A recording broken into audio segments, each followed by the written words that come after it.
Welcome to Major HS Kalsi's Balno Academy. I'm Mr. Devesh, your biology faculty.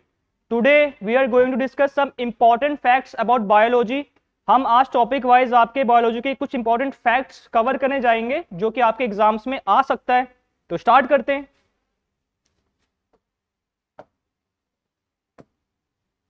Biology important facts. तो आज हम आपके जो important facts है वो कवर करने जाएंगे. तो पहला फैक्ट जो है वो आपके सेल्स के ऊपर, साइटोलॉजी. आपको मालूम है साइटोलॉजी का मतलब क्या होता है? साइटो मीन्स होता है सेल और लॉजी मीन्स आपका स्टडी ऑफ सेल को हम क्या बोलते हैं? Basically cytology. पहला पॉइंट है cell was discovered and coined by. Cell जो टर्म था बेसिकली उन किन साइंटिस्ट ने डिस्कवर्ड और कॉइंड करा था, मतलब नाम भी उन्होंने दिया था, डिस्कवरी भी उन्होंने ही करी थी. तो आपके एक साइंटिस्ट थे जिनका नाम था रॉबर्ट हुकी. तो बेसिकली जब ये कॉर्क कैम्बियम की स्टडी कर रहे थे आपके, तब इन्होंने देखा कि जो कॉर्क कैम्बियम के पार्टिकल्स है ना, वो किसी छोटे छोटे माइन्यूट पार्टिकल से मिलकर के बने हुए हैं. तो ये किसकी स्टडी कर रहे थे उस टाइम पे? आपके कॉर्क कैम्बियम की स्टडी कर रहे थे आपके. ये कब कर रहे थे? 1665 में. तब इन्होंने देखा जो कैम्बियम है वो बेसिकली आपके छोटे छोटे पार्टिकल से मिलकर के बना हुआ है. तो नाम भी इन्होंने दिया सेल का, जो बेसिकली सेल टर्म है वो भी आपके रॉबर्ट हुकी ने दी, और डिस्कवरी भी इन्हीं साइंटिस्ट ने करी थी आपके. कब करी थी? 1665 में. ठीक है. Next, cell theory was proposed by. देखो आपके मेनली आपके तीन साइंटिस्ट ने सेल थ्योरी दिया था. पहले का नाम था आपका मैथियस लेडन, जिन्होंने 1838 में दिया था. फिर आपके थियोडर श्वान, इन्होंने इसके एक साल बाद दिया था 1839 में. फिर थे आपके रुडोल्फ विर्चो, जो उन्होंने बहुत टाइम बाद दिया था 1855 में.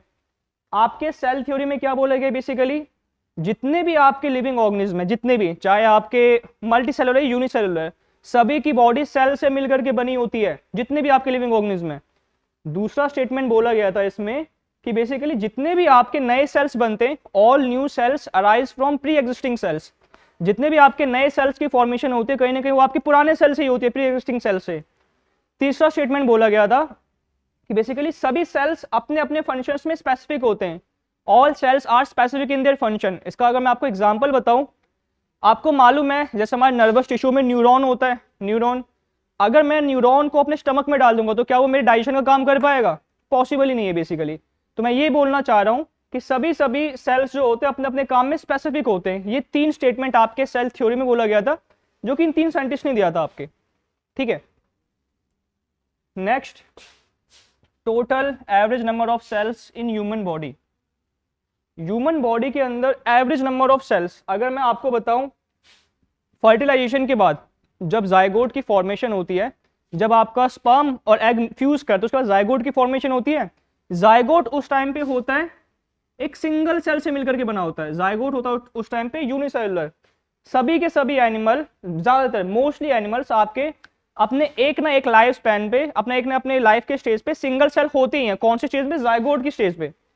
अब इसी एक सिंगल सेल से, इसी सेल से, जायगोट से, बेसिकली आज हमारे बॉडी में 37 ट्रिलियन सेल्स हैं. 37 ट्रिलियन, लगभग 37 लाख करोड़ सेल्स के आसपास सेल्स है हमारी बॉडी में. ठीक है. तो कहीं ना कहीं मैं बोल सकता हूं कि ये सेल आपके 2 में डिवाइड हुआ, फिर 4 में डिवाइड हुआ, फिर 8 में डिवाइड हुए, फिर 16 में डिवाइड हुए. तो इसका क्या मतलब है? ये इसने आपकी सेल थ्योरी को सेटिस्फाई कर दिया ना. All new sales arise from pre existing cells. जो नए सेल्स का फॉर्मेशन होते हैं पुराने सेल से ही होता है. ठीक है. तो हमारी बॉडी में एवरेज, ऑन एन एवरेज अगर टोटल नंबर ऑफ सेल्स की बात करूं मैं, तो 37 ट्रिलियन के आसपास होता है. ठीक है. नेक्स्ट है आपका लार्जेस्ट सेल. लार्जेस्ट सेल होता है आपके एग ऑफ ऑस्ट्रिच. प्रेजेंट में आपके ऑस्ट्रिच के एग का है, हो सकता है कि पहले किसी और का भी हो सकता है. देखो ऑस्ट्रिच का जो एग है, इसमें जो आपका येलो वाला पार्ट होता है उसको हम यॉक बोलते हैं ना, यॉक. और इसके आसपास आपके लिक्विड, डेंस लिक्विड होता है आपका, उसको हम क्या बोलते हैं? एल्ब्यूमिन. और बीच वाला येलो वाला पार्ट होता है यॉक. तो यॉक हो गया बेसिकली आपका न्यूक्लियस, और एल्ब्यूमिन हो गया आपका साइटोप्लाज्म. तो आपका सबसे लार्जेस्ट सेल जो होता है वो क्या होता है? बेसिकली आपका एग ऑफ ऑस्ट्रिच, जिसके बेसिकली एग का जो आपके डायमीटर है वो लगभग 18 सेंटीमीटर के अप्रॉक्स तक हो सकता है. तो आप कह सकते हो कि लार्जेस्ट सेल है. लॉन्गेस्ट ह्यूमन सेल होता है आपका न्यूरॉन या नर्व सेल. आपको मालूम है हमारी बॉडी में जो नर्वस टिश्यू होता है इसमें आपके न्यूरॉन्स या पूरे नेटवर्क ऑफ ब्लड वेसल्स जिसके अंदर आपके न्यूरॉन्स घूम रहे होते हैं इंफॉर्मेशन कैरी करके एक जगह से दूसरी जगह पर। तो सबसे ज्यादा जो न्यूरॉन होता है बेसिकली, सबसे ज्यादा न्यूरॉन आपके कहाँ पाया जाता है? सबसे ज्यादा न्यूरॉन पाए जाते हैं आपके ब्रेन में बेसिकली। अच्छा, तो इसके बाद भी, इतने ज्यादा होने के बाद भी ये न्यूरॉन आपकी बॉडी में डिवाइड नहीं करते, नर्वस टिश्यू डिवाइड नहीं करता। अकेला ऐसा टिश्यू होता है वो जो कि आपका मल्टीप्लाई डिवाइड नहीं करता, उल्टा कम और हो जाता है, डिवाइड नहीं करता आपका ये neuron. The property of cell in which it can transform into different cells, ये सेल की एक प्रॉपर्टी होती है कि वो डिफरेंट सेल्स में आपके कन्वर्ट हो सकते हैं, अलग अलग सेल्स में कन्वर्ट हो सकते हैं। सेम अगर मैं एग्जांपल बताऊं जायगोट का, तो एक सिंगल सेल की वजह से ना आज हमारी बॉडी में हार्ट है, लंग्स है, आपके बेसिकली किडनी है, ब्रेन है, सबके अंदर तो सेल तो प्रेजेंट है ना। तो कहीं ना कहीं सेल की ये प्रॉपर्टी होती है कि ये एक सेल से दूसरे सेल में कन्वर्ट हो सकते हैं। इस प्रॉपर्टी का नाम क्या होता है? टोटीपोटेंसी। टोटीपोटेंसी सेम आप समझ सकते हो, आपने पढ़ा होगा प्लांट टिश्यू में मेरिस्मेटिक और परमानेंट। आपको मालूम है ना मेरिस्मेटिक सेल जो होते हैं सेल डिफरेंशिएशन की हेल्प से आपके परमानेंट में कन्वर्ट हो जाते हैं, मतलब उसके पास ये मॉडिफिकेशन कैपेसिटी तो है ना कि वो एक सेल से दूसरे सेल में कन्वर्ट हो सकता है। उसी प्रॉपर्टी को हम बोलते हैं टोटीपोटेंसी। ठीक है, नेक्स्ट है लिविंग मैटर ऑफ सेल। देखो सेल का जो लिविंग मैटर होता है, लिविंग मैटर का मतलब है कि बेसिकली लिविंग है और फंक्शंस करवाता है। आपको मैंने बताया भी था सेल के लगभग 85% रिएक्शंस कहां पर होते हैं? साइटोप्लाज्म में, लगभग अप्रोक्सीमेटली। इसका मतलब सेल आपका सबसे लिविंग पार्ट होता है, सबसे लिविंग पार्ट होता है आपके सेल का। सेम आपका सेल मेम्ब्रेन, क्योंकि सेल मेम्ब्रेन के अंदर बाहर आपके सब्सटेंस एंट्री और एग्जिट करते रहते हैं। सेल मेम्ब्रेन में छोटे छोटे पोर्स होते हैं, उनके थ्रू या ऑस्मोसिस के थ्रू एंट्री और एग्जिट करते रहते हैं। तो आपके साइटोप्लाज्म और सेल मेम्ब्रेन दोनों के दोनों आपके लिविंग मैटर होते हैं सेल के। ठीक है, all the reactions of living beings are the reactions of, जितने भी रिएक्शन होते हैं हमारे लिविंग, हमारे रिएक्शन किसके रिएक्शंस होते हैं? आपके प्रोटोप्लाज्म। अब ये प्रोटोप्लाज्म क्या होता है? देखो प्लाज्म का मतलब होता है लिक्विड, प्लाज्म का मतलब होता है लिक्विड। किसी एक सेल के अंदर जितना भी लिक्विड कंटेंट होता है, जितना भी, the whole liquid content present inside the cell is also known as protoplasm. जितना भी लिक्विड कंटेंट होता है, आपके दो चीजों से लिक्विड कंटेंट मिलकर के बनता है। एक होता है आपका साइटोप्लाज्म जो कि आपके न्यूक्लियस के बाहर होता है, एक होता है आपका न्यूक्लियोप्लाज्म जो कि न्यूक्लियस के अंदर होता है। इन दोनों लिक्विड मटेरियल को मिलाकर के हम क्या बोलते हैं? प्रोटोप्लाज्म बोलते हैं। दोनों लिक्विड मटेरियल को मिलाकर के हम प्रोटोप्लाज्म बोलते हैं। ठीक है, नेक्स्ट है biological catalyst in living organisms. हमारी बॉडी में जो बायोलॉजिकल कैटलिस्ट होता है, अभी कैटलिस्ट क्या होता है? देखो किसी भी रिएक्शन को तेज या स्लो, 99% टाइम हम तेज ही करने के लिए, किसी भी रिएक्शन को तेज करने के लिए हम उसमें कुछ सब पार्टिकल डालते हैं, उनको हम क्या बोलते हैं? कैटलिस्ट। लेकिन हमारी बॉडी में जैसे आपको मालूम है जितने भी रिएक्शन चलते हैं हमारी बॉडी में उसको हम क्या बोलते हैं? मेटाबॉलिज्म। हमारी बॉडी में जितने भी केमिकल रिएक्शंस चलते हैं उनके लिए भी कैटलिस्ट का इस्तेमाल होता है, यूज होता है। ठीक है, तो उन कैटलिस्ट को क्या बोला जाता है? बेसिकली एंजाइम्स बोला जाता है। और एंजाइम्स आपके किससे मिलकर के बने होते हैं? ये आपके प्रोटीन से मिलकर के बने होते हैं। एंजाइम्स मेनली आपके प्रोटीन से मिलकर के बने होते हैं। नेक्स्ट है आप लिखा है bacterial cell wall is made up of. Bacteria का जो सेल वॉल होता है वो किससे मिलकर के बना होता है? देखो पहली बात, बैक्टीरिया, फंगस और प्लांट, इन तीनों के पास सेल वॉल होता है। और सेल वॉल एक ऐसा पार्ट होता है जो कि प्लांट को प्रोटेक्ट करता है आउटर एनवायरनमेंट से। तो क्या वो हार्ड सब्सटेंस से मिलकर के बना होना चाहिए? कॉम्प्लेक्स सब्सटेंस से। तो सेल वॉल जो होता है ना आपके कॉम्प्लेक्स सब्सटेंस से मिलकर के बना होता है। चाहे किसी का भी सेल वॉल है वो मिलकर के बना होता है आपका पॉलीसेकेराइड से। आपने सुना है पॉलीसेकेराइड आपका क्या होता है? कॉम्प्लेक्स कार्बोहाइड्रेट होता है, कॉम्प्लेक्स शुगर होता है, ये कॉम्प्लेक्स शुगर। बैक्टीरियल का जो सेल वॉल होता है वो peptidoglycan which is a kind of polysaccharide. Fungus का सेल वॉल जो होता है वो भी आपके काइटिन से मिलकर के बना होता है which is also kind of polysaccharide. Plant का सेल वॉल वो आपके सेलुलोज से मिलकर के बना होता है जो कि ये भी एक टाइप का पॉलीसेकेराइड ही है, क्योंकि सेल वॉल आपका एक कॉम्प्लेक्स पार्ट होता है, कॉम्प्लेक्स मटेरियल होता है जो कि आपके कॉम्प्लेक्स शुगर से मिलकर के बन सकता है, जिसका नाम क्या होता है? पॉलीसेकेराइड। इन सब के नाम फर्दर अलग अलग डिवाइड हो रखे हैं। फिर आपका liquid content present in the nucleus. मैंने आपको बताया था दो टाइप के मतलब लिक्विड कंटेंट होता है, एक न्यूक्लियस के बाहर, एक न्यूक्लियस के अंदर। न्यूक्लियस के जो अंदर होता है उसको हम बोलते हैं न्यूक्लियोप्लाज्म। मैंने ऊपर भी बताया आपको लिक्विड के अंदर जो आपका लिक्विड न्यूक्लियस के अंदर जो आपका लिक्विड कंटेंट मिलता है उसको हम क्या बोलते हैं? न्यूक्लियोप्लाज्म। ठीक है, तो ये कुछ आपके फैक्ट्स थे, लेकिन अभी हम इसके बारे में और फैक्ट्स देखने जा रहे हैं आपके सेल्स के बारे में।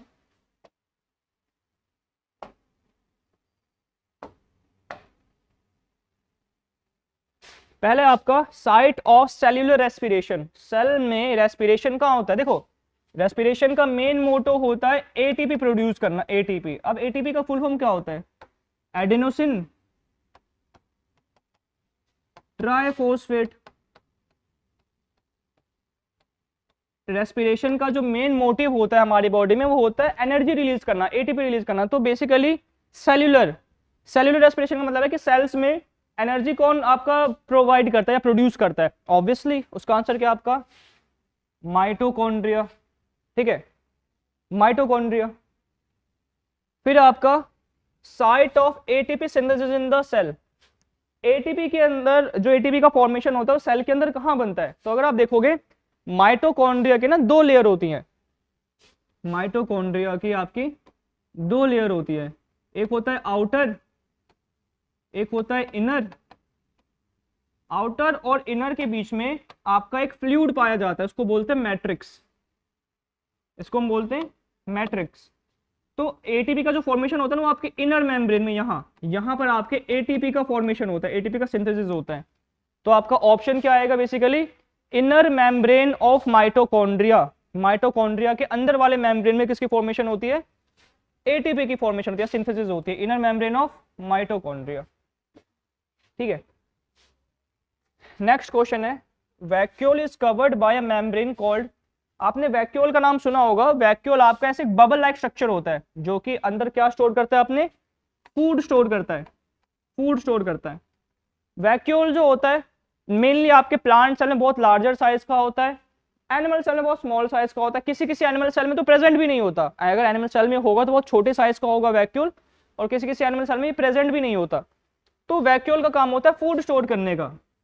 लेकिन वैक्यूल के ऊपर जो मेम्ब्रेन होती है, वैक्यूल जिस मेम्ब्रेन से कवर्ड होता है उसको क्या बोला जाता है? बेसिकली उसका नाम है आपका टोनोप्लास्ट। जिस मेम्ब्रेन से कवर्ड होगा उसका नाम क्या होगा आपका? टोनोप्लास्ट। ठीक है, formation of lipid in the cell. देखो सेल के अंदर लिपिड की फॉर्मेशन करता कौन है? अब देखो लिपिड आपको मालूम है, लिपिड आपके ऐसे फैट्स होते हैं, fats which are soluble in water. ऐसे फैट जो कि आपके वाटर में सॉल्युबल होते हैं उनको हम क्या बोलते हैं? लिपिड्स।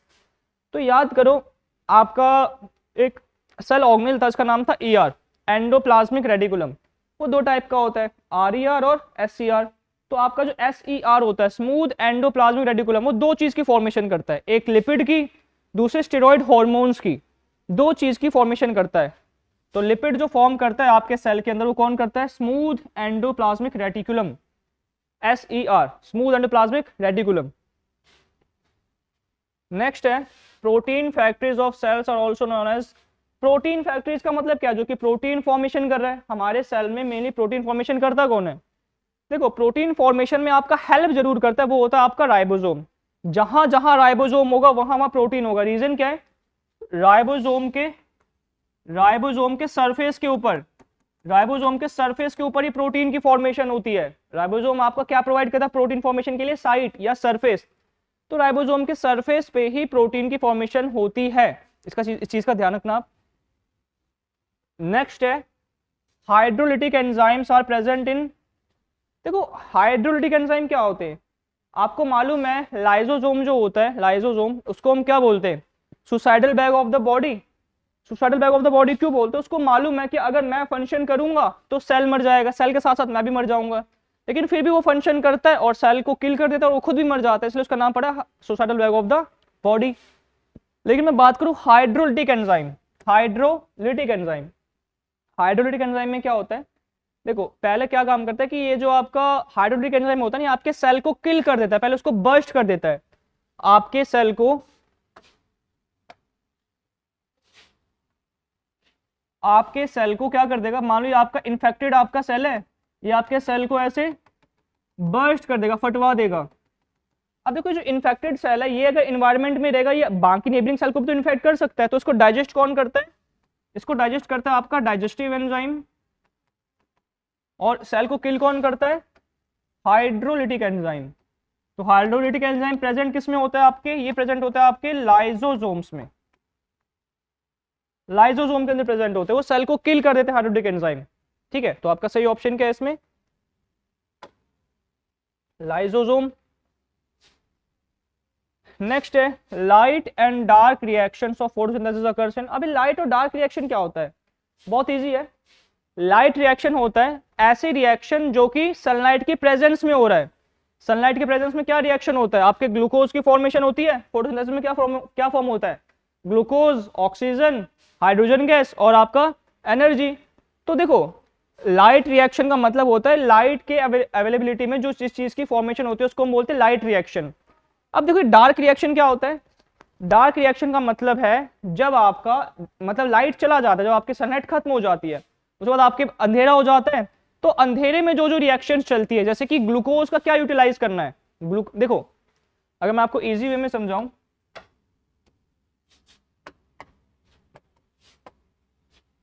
लाइट रिएक्शन का मतलब होता है जो चीज सनलाइट के प्रेजेंस में हुआ है।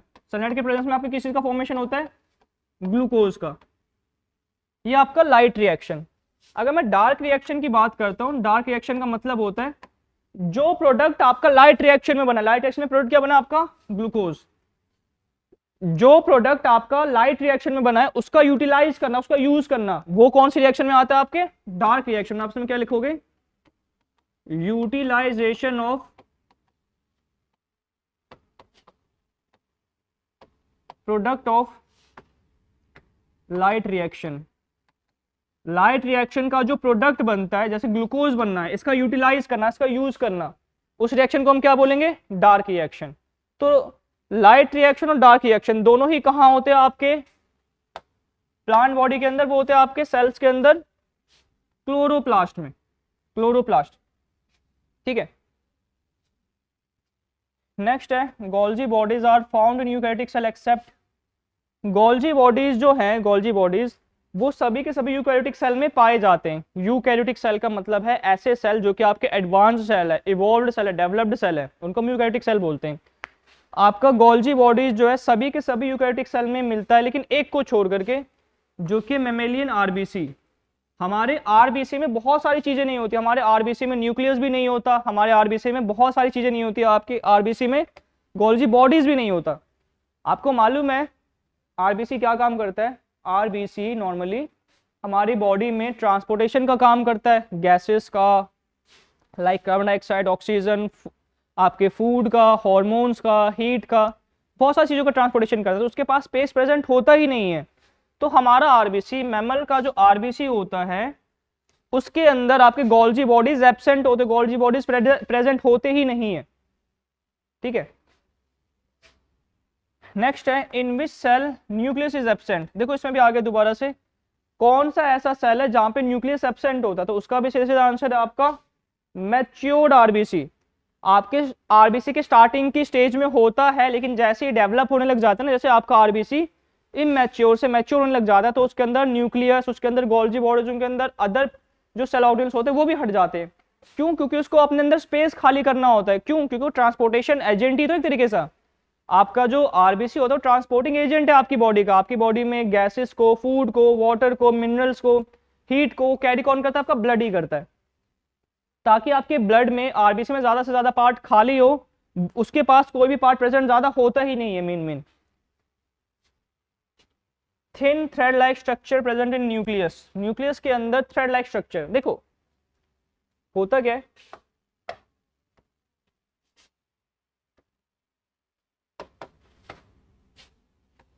क्रोमेटिन जो होता है वो होता है thread like structure, thread like structure nucleus के अंदर। लेकिन ये थ्रेड लाइक स्ट्रक्चर, लेकिन जैसे मान लो मेरे पास एक थ्रेड है, बहुत लंबी थ्रेड है, इसको मैंने अगर मोड़ मरोड़ के बहुत ज्यादा हाईली कंडेंस बना दिया, बहुत कंडेंस बना दिया, ठीक है, यही क्रोमेटिन जो होता है ना, क्रोमेटिन आपका थ्रेड लाइक स्ट्रक्चर होता है, यही कंडेंस होकर के क्या फॉर्म करता है, क्रोमोसोम। तो आप कह सकते हो क्रोमोसोम आपका क्या होता है, क्रोमोसोम आपका बेसिकली हाईली कंडेंस क्रोमेटिन होता है। हाईली कंडेंस आपका जो क्रोमेटिन होता है नॉर्मल थ्रेड लाइक स्ट्रक्चर होता है न्यूक्लियस के अंदर, लेकिन जब ये कंडेंस हो जाता है बहुत ज्यादा तो ये क्या फॉर्म करता है आपका, क्रोमोसोम फॉर्म करता है, क्रोमोसोम फॉर्म करता है बेसिकली आपका। इसमें अगर आप देखोगे कि थिन थ्रेड लाइक स्ट्रक्चर आपके न्यूक्लियस में जो प्रेजेंट होता है उसको हम क्या बोलते हैं, उसको हम बोलते हैं क्रोमैटिन। क्रोमैटिन के नेटवर्क्स होते हैं हमारे बहुत सारे, क्रोमैटिन आपका कंडेंस होकर के क्रोमोसोम फॉर्म करता है, ठीक है। नेक्स्ट है thymine is replaced in RNA by, thymine आपने सुना होगा, आपका एक रूल होता है चारगाफ्स रूल, चारगाफ्स रूल। इसमें क्या बोला गया था,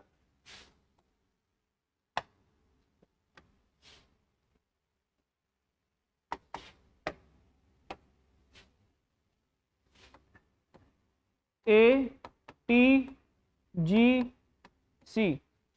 ATGC का मतलब क्या होता है, इसका मतलब होता है एडेनिन डबल बॉन्ड बनाता है थायमिन के साथ, और ग्वानिन ट्रिपल बॉन्ड बनाता है साइटोसिन के साथ। ये आपके 4 टाइप के बेस पेयर होते हैं जो कि किसके अंदर पाए जाते हैं, आपके डीएनए के अंदर। डीएनए के अंदर ये 4 होते हैं आपके। लेकिन आरएनए में क्या होता है, आरएनए में आपके थायमिन को रिप्लेस कर देता है, मतलब आपके आरएनए के अंदर एडेनिन होगा, ठीक है, थायमिन की जगह पर आ जाता है यूरेसिल। बाकी सारा कुछ सेम होता है, यहाँ पे ग्वानिन भी होता है और यहाँ पे साइटोसिन ही होता है, सी का साइटोसिन। लेकिन आपके आरएनए में थायमिन को रिप्लेस करके कौन आ जाता है, यूरेसिल आ जाता है। यूरेसिल किसमें प्रेजेंट होता है, आपके आरएनए में, ठीक है। यही पूछा गया है आपका कि thymine is replaced in RNA by, देखिए थायमिन को जो रिप्लेस करता है आरएनए में, कौन रिप्लेस करता है आपका, यूरेसिल रिप्लेस करता है, यूरेसिल, ठीक है। अब genes are the segments of dash, genes basically किसके सेगमेंट होते हैं, अगर मैं आपको बताऊं, जीन्स आपके ऐसे फैक्टर्स होते हैं जो कि आपके पेरेंट्स से आप में आए हैं, मतलब उनके कैरेक्टर्स जो आए वो जीन के थ्रू आए हैं। जीन्स आपका हेरिडिटरी फैक्टर होता है। हेरिडिटरी फैक्टर का मतलब क्या होता है कि ऐसे फैक्टर्स जो कि बेसिकली आपके पेरेंट्स से आपके अंदर आए हैं उसको हम क्या बोलते हैं, हेरिडिटरी फैक्टर्स। तो जीन्स जो होते हैं, अगर आप डीएनए का स्ट्रक्चर देखते हो, डीएनए कैसा होता है आपका, डीएनए होता है आपका double stranded helix, helical structure, double stranded helical. आपको मालूम है डीएनए की एक बहुत लंबी चेन होती है, इतना छोटा सेगमेंट आपको डीएनए का नेचुरली नहीं मिलेगा, डीएनए का एक बहुत लंबा चेन होता है। इस सेगमेंट को हम काटते हैं, डीएनए को हम काटते हैं, डीएनए को हम काटते हैं मॉलिक्यूलर सीजर से। डीएनए को जो कट करा जाता है उसको कट करा जाता है आपके मॉलिक्यूलर सीजर से, ठीक है। मॉलिक्यूलर सीजर से डीएनए को हम कट करते हैं। अब इसी के पास ना ये जो आपका 5' 3' 3' 5' जैसे ही हम ऐसे कट करते हैं तो आपके डीएनए के एंड्स में अलग अलग पोलैरिटी बन जाती है, एक जगह 5' एक जगह 3', 5' के एंड पे 3', 3' के एंड पे 5', ठीक है। तो ये जो आपका कर्व्ड लाइन जा रहा है डीएनए का, ये डीएनए का जो कर्व्ड लाइन जा रहा है इसी को हम क्या बोलते हैं, इसका एक छोटा सा जो अगर मैं सेगमेंट ले लूँ ना, छोटा सा सेगमेंट, इसको हम क्या बोलते हैं, जीन्स। जीन्स वही है जो कि हमारे फैक्टर्स कंट्रोल करता है या कंटेन भी करता है, ठीक है, उसको हम क्या बोलते हैं, जीन। जैसे आप हो सकता है कि आपके फादर के आइज कलर आप में आ गया, आपके मदर का हेयर का कलर आप में आ गया, तो ये किसके थ्रू आता है, वो आपकी जीन्स के थ्रू ही आता है। जीन्स आपके किसके सेगमेंट होते हैं, जीन्स आपके सेगमेंट होते हैं डीएनए के, genes are the segment of DNA, ठीक है।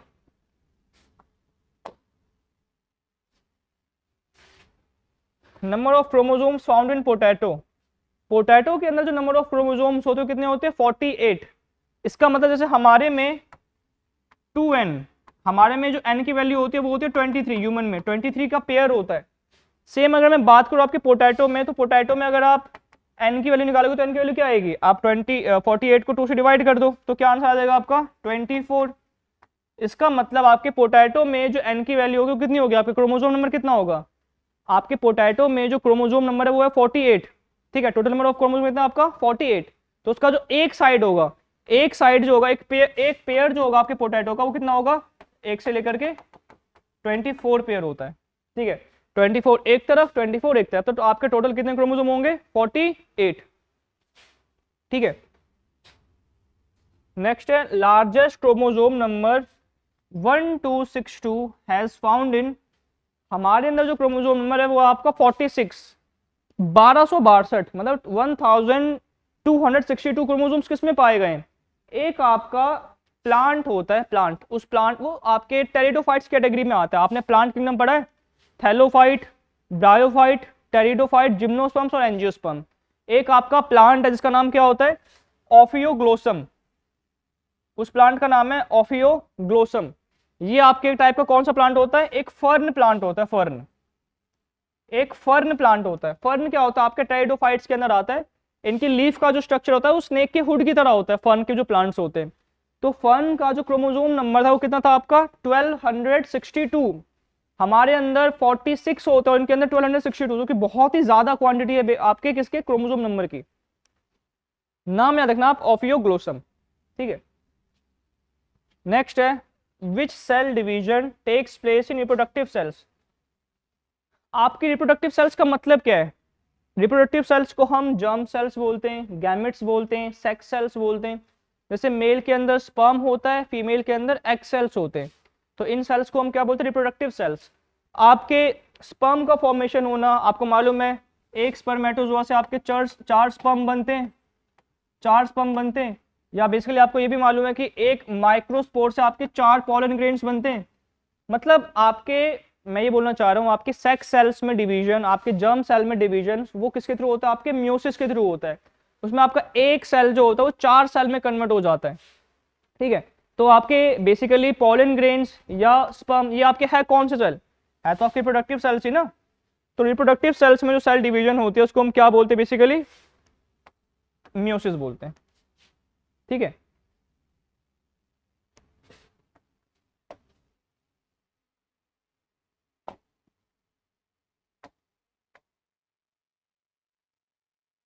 नेक्स्ट जो टॉपिक है आपका वो है प्लांट का बॉटनी। अच्छा, पहला पार्ट जो है इसका वो है chlorophyll reflects which colour of light. Chlorophyll आपको कौन से लाइट का कलर जो होता है रिफ्लेक्ट कर, देखो आपने लाइट वाले चैप्टर में पढ़ा होगा कि हम वही कलर देख पाते जो कि रिफ्लेक्ट होकर के हमारे आईज में आता है, वही कलर हम देख पाते। जैसे मेरा फेस कलर है, मतलब पाम का जो भी कलर है, वो लाइट रिफ्लेक्ट हो रहा है, वो लाइट मेरे आईज में जा रही है, तभी मैं उसको देख पा रहा हूँ। सेम ये आपका ग्रे है, ये ब्लैक है, कोई भी चीज आप देख पा रहे हो। तो आप लीफ को ग्रीन कलर का कैसे देख पाते हो, लीफ को ग्रीन कलर का कैसे देख पाते हो, बेसिकली क्योंकि आपका क्लोरोफिल जो होता है ना, लीफ के अंदर जो क्लोरोफिल होता है वो आपके रेड और ब्लू ये लाइट एब्जॉर्ब कर लेते हैं, ये लाइट कर लेते हैं एब्जॉर्ब, लेकिन रिफ्लेक्ट कौन सा करते हैं, रिफ्लेक्ट करते हो green light, green light reflect करते हैं, तभी तो हम देख पाते हैं उसका कलर। उसका कलर कैसा होता है, ग्रीन कलर का होता है। क्यों, क्योंकि कौन सा कलर रिफ्लेक्ट करता है, आपका ग्रीन कलर रिफ्लेक्ट करता है। तभी हमारे आईज में ज्यादा तो हमें मालूम चलता है कि पत्ते का रंग या लीफ का कलर कैसा है, ग्रीन कलर का है, ठीक है। नेक्स्ट है आपका arrangement of leaves on stem. Stem के ऊपर लीफ की जो अरेंजमेंट, मान लो कोई आपका स्टेम है, उसके ऊपर लीफ की अरेंजमेंट,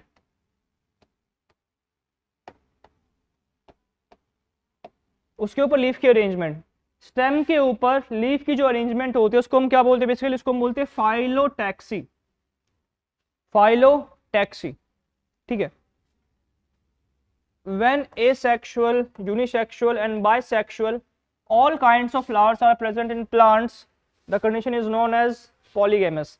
देखो आपने दो टाइप के प्लांट सुने होंगे, यूनिसेक्सुअल और बाइसेक्सुअल। यूनिसेक्सुअल का प्लांट का मतलब होता है अगर आपके प्लांट में एक ही टाइप के फ्लावर है, या तो मेल या तो फीमेल, उसको बोलेंगे यूनिसेक्सुअल। जैसा क्या हो गया आपका पपाया का। लेकिन आपके बहुत सारे ऐसे प्लांट भी होते हैं जिसके पास मेल फ्लावर भी होता है और फीमेल फ्लावर भी होते हैं, उनको बोलते हैं बाइसेक्सुअल फ्लावर, ठीक है, बाइसेक्सुअल फ्लावर। एक प्लांट ऐसा भी होता है उसके पास मेल फ्लावर भी है, फीमेल फ्लावर भी है और बाइसेक्सुअल फ्लावर भी है। ये बहुत यूनिक कंडीशन होती है, उसके पास बाइसेक्सुअल फ्लावर भी है, यूनिसेक्सुअल फ्लावर भी है और असेक्सुअल फ्लावर भी है, ठीक है। अगर तीनों ही फ्लावर प्रेजेंट होते हैं तीनों टाइप के, तो उसको हम क्या बोलते हैं, उस प्लांट को हम क्या बोलते हैं, पॉलीगैमस, पॉलीगैमस प्लांट, ठीक है। नेक्स्ट है the study of fruits. Fruits की स्टडी को क्या बोला जाता है, बेसिकली आपका पोमोलॉजी बोला जाता है, पोमोलॉजी, स्टडी ऑफ फ्रूट्स। जैसे आपको मालूम है फ्रूट्स की फॉर्मेशन जो होती है वो किससे होती है, आपके ओवरी से। आपके ओव्यूल और ओवरी दो पार्ट होते हैं ना, तो फ्रूट की फॉर्मेशन जो होती है वो किससे होती है, बेसिकली ओवरी से होती है, ठीक है। तो वही आपके फ्रूट्स की जो स्टडी होती है उसको हम क्या बोलते हैं, पोमोलॉजी बोलते हैं। नेक्स्ट है parenchyma cell contains chlorophyll in some situations are called. देखो आपके अगर किसी भी सेल्स में, किसी भी टिश्यू में अगर आपके क्लोरोफिल प्रेजेंट है तो मेनली वो आपके कौन से टाइप का सेल होगा, वो आपके क्लोरोप्लास्ट ही तो होगा। अगर आप देखोगे स्टार्टिंग में क्या वर्ड है, क्लोरो वर्ड किसको इंडिकेट कर रहा है, क्लोरो वर्ड इंडिकेट कर रहा है आपके क्लोरोफिल को। अगर किसी भी प्लांट टिश्यू के पास क्लोरोफिल है या सेल के पास क्लोरोफिल है तो बेसिकली सेल क्या सेल कहलाएगा आपका, क्लोरोप्लास्ट। लेकिन आपके पैरेन्काइमा सेल में जो क्लोरोफिल होता है, पैरेन्काइमा जो सेल होते हैं उनके पास जो क्लोरोफिल होता है उसको हम क्या बोलते हैं, क्लोरोप्लास्ट बोलते हैं। ठीक है, जो कि आपका ग्रीन कलर प्रोवाइड करता है आपके किसको, लीफ को ग्रीन कलर प्रोवाइड कौन कर रहा है, आपका क्लोरोप्लास्ट करवाता है। Which plant tissue provides buoyancy to plants. Buoyancy का मतलब क्या होता है, आपके वाटर का लेयर है, इसके बीच में जो अपवर्ड फोर्स लगता है, इसके ऊपर जो अपवर्ड फोर्स लगता है उसको हम क्या बोलते हैं, बायोन्सी या बाइंड फोर्स बोलते हैं, बायोन्सी या bind force.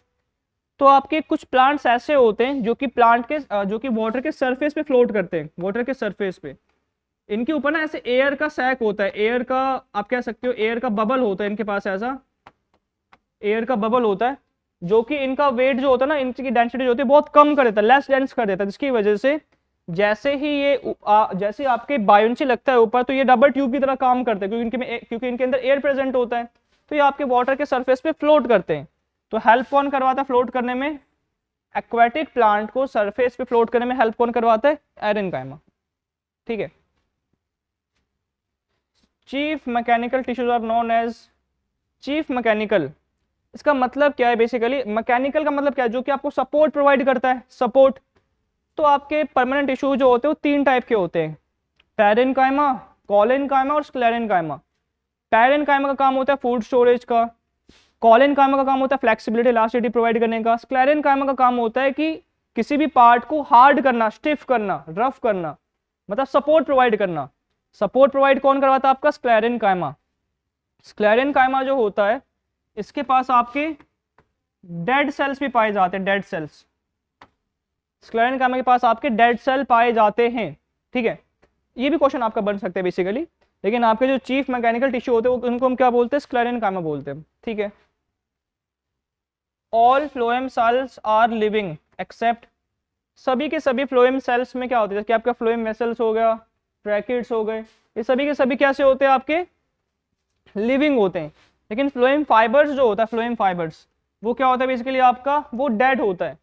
All phloem cells are living, सभी के सभी फ्लोएम सेल्स लिविंग होते हैं except phloem fibers. Phloem fibers जो होते हैं डेड होते हैं, बेसिकली एक नॉर्मल पैसेज है, पैथवे है। पैथवे को लिविंग या डेड होने से कोई मतलब है नहीं, एक रास्ता है बेसिकली। तो लिविंग हो या डेड हो उसका काम तो क्या, खाली वहां से उस चीजों को लेकर के जाना। ठीक है, तो फ्लोएम फाइबर्स आपके डेड होते हैं, बाकी सारे फ्लोएम जो सेल्स होते हैं लिविंग होते हैं। Factor helps in secondary development of the plants, secondary development में कौन हेल्प करता है आपका, आपने नाम सुना होगा कैम्बियम का। सेकेंडरी डेवलपमेंट में का मतलब है प्लांट के अंदर जैसे कि लेंथ बढ़ना, ब्रॉड होना, ठीक है, आपकी बेसिकली डेवलपमेंट होना अच्छा खासा। तो सेकेंडरी डेवलपमेंट आपका करवाता है कैम्बियम। कैम्बियम आपका ये वही टिश्यू है जो कि आपके जाइलम फ्लोएम को भी डिवाइड करके रखता है, सेपरेट करके रखता है, लेकिन ये आपके प्लांट में सेकेंडरी डेवलपमेंट भी करवाता है। सेकेंडरी डेवलपमेंट बहुत इंपॉर्टेंट है। फिर आपका smallest flower in the world, smallest flower जो होता है क्या होता है आपका, वॉल्फिया। स्मॉलेस्ट फ्लावर जो होता है क्या होता है आपका, वॉल्फिया। सेम आपका जो लार्जेस्ट फ्लावर है वर्ल्ड में वो होता है रेफ्लीजिया। रेफ्लीजिया आपके लगभग 6 फुट की हाइट के आसपास का होता है रेफ्लीजिया जो होता है। और ये आपके इसके पेटल्स जो होते हैं बहुत ही ज्यादा बड़े होते हैं, इतने ज्यादा बड़े होते हैं कि आप उनके अंदर जाके बैठ भी जाओगे तो आप देख नहीं पाओगे उसके अंदर, बहुत ही ज्यादा बड़े होते हैं पेटल्स इनके। ठीक है, सबसे जो बड़े फ्लावर होते हैं उनका नाम क्या होता है, रेफ्लीजिया होता है उनका। ठीक है, नेक्स्ट है फादर ऑफ प्लांट एनाटॉमी। आपके प्लांट एनाटॉमी, प्लांट का जो एनाटॉमी, एनाटॉमी मतलब अंदर वाला जो पार्ट है, अंदर जो हम डायसेक्शन करते हो आपके जो अंदर पार्टिकल्स में तो उसको एनाटॉमी बोलते हैं। फिजियोलॉजिकली का मतलब है कि बाहर से स्ट्रक्चर कैसा है, एनाटॉमी का मतलब है कि अंदर से स्ट्रक्चर कैसा है। तो आपके प्लांट का जो एनाटॉमी है उनके फादर का जो नाम है वो क्या है, नेहेमिया ग्रीव। ठीक है, इनका जो नाम है वो क्या है, Nehemiah Grew. Age determination of tree is done by, tree के अंदर जो एज डिटर्मिनेशन होता है, एज हम कैसे पता करते हैं, अगर आपने देखा होगा, आपने देखा ट्रंक वाला पार्ट जो उसका मेन स्टेम होता है, ट्रंक वाला पार्ट, अगर हम ट्रंक को ऐसे कट करें अगर मैं आपको दिखाई देता हूँ,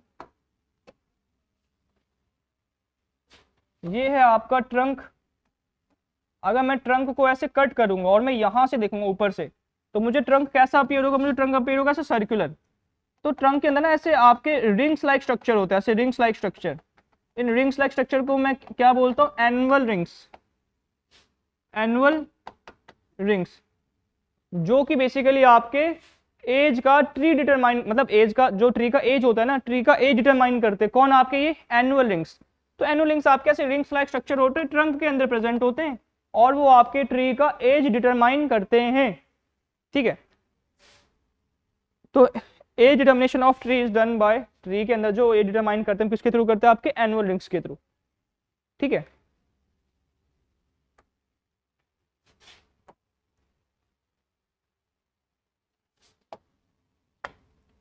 नेक्स्ट है आपका pollination is done bye winds. Pollination जो विंड के थ्रू होते हैं, पॉलिनेशन जो विंड के थ्रू होता है उसको हम क्या बोलते हैं? एनिमोफिली। एनिमो वर्ड जो होता है ना, एनिमो वर्ड का मतलब ही क्या होता है? विंड। एनिमो वर्ड का मतलब ही क्या होता है? विंड। फिली का मतलब होता है आपका पॉलिनेशन। विंड के थ्रू जो पॉलिनेशन होता है उसको हम क्या बोलते हैं? एनिमोफिली। आपने एक इंस्ट्रूमेंट का नाम भी सुना होगा, उसका नाम होता है एनीमोमीटर। एनीमोमीटर ऐसा इंस्ट्रूमेंट होता है जो कि आपके विंड की स्पीड और विंड की डायरेक्शन बताता है। तो एनीमो वर्ड इंडिकेट करता है आपके विंड को। विंड के थ्रू जो पॉलिनेशन होता है उसको हम क्या बोलते हैं? एनीमोफिली। ठीक है, नेक्स्ट है double fertilization takes place in. Double fertilization मतलब होते हैं टू बार फर्टिलाइजेशन। दो बार फर्टिलाइजेशन कहां पर होते हैं? आपके एंजियोस्पर्म्स के अंदर। जैसे आप देखोगे, ये आपका स्टिग्मा होता है, ये अंदर होता है ओव्यूल, और यहाँ पर होते हैं दो सिनर्जिड, एक एग सेल, तीन एंटीपोडल सेल, और बीच में एक सेंट्रल सेल। ये आपके 7 सेल 8 न्यूक्लियोटाइड स्ट्रक्चर होता है आपका। तो आपका जो बेसिकली पॉलन ट्यूब जो बन करके आता है ऊपर, उसमें से आपके दो आपके क्या होते हैं? पॉलन न्यूक्लियाई होते हैं। पहले फर्टिलाइज करते हो आपके एग सेल को, दूसरी बार फर्टिलाइज करेगा आपके सेंट्रल सेल को। तो दो बार फर्टिलाइजेशन होता है। इसी फर्टिलाइजेशन को हम क्या बोलते हैं? Double fertilization. ये होता है आपके फ्लावर के अंदर, ओवरी के अंदर, ओव्यूल में। ठीक है, तो फ्लावर आपके कौन से प्लांट होते हैं जो आपके फ्लावर बियर करते हैं? वो है आपके एंजियोस्पर्म।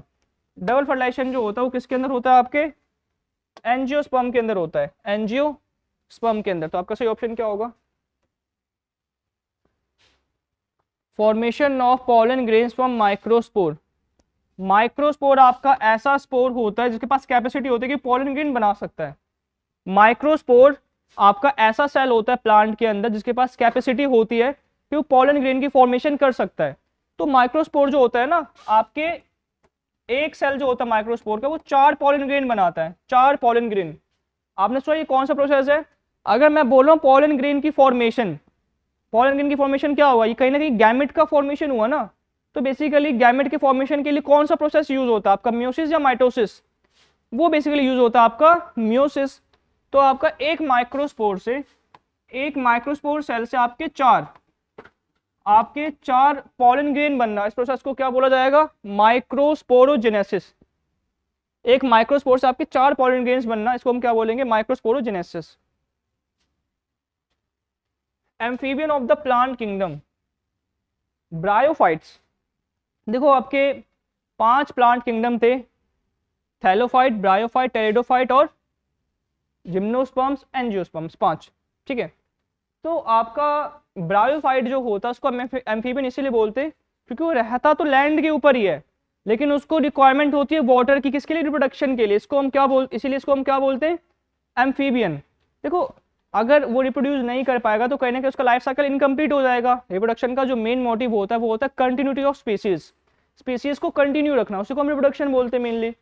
तो ब्रायोफाइट जो होते हैं बिना पानी के रिप्रोडक्शन परफॉर्म नहीं कर पाएंगे, इसलिए इनको क्या बोला जाता है? Amphibian of the plant kingdom.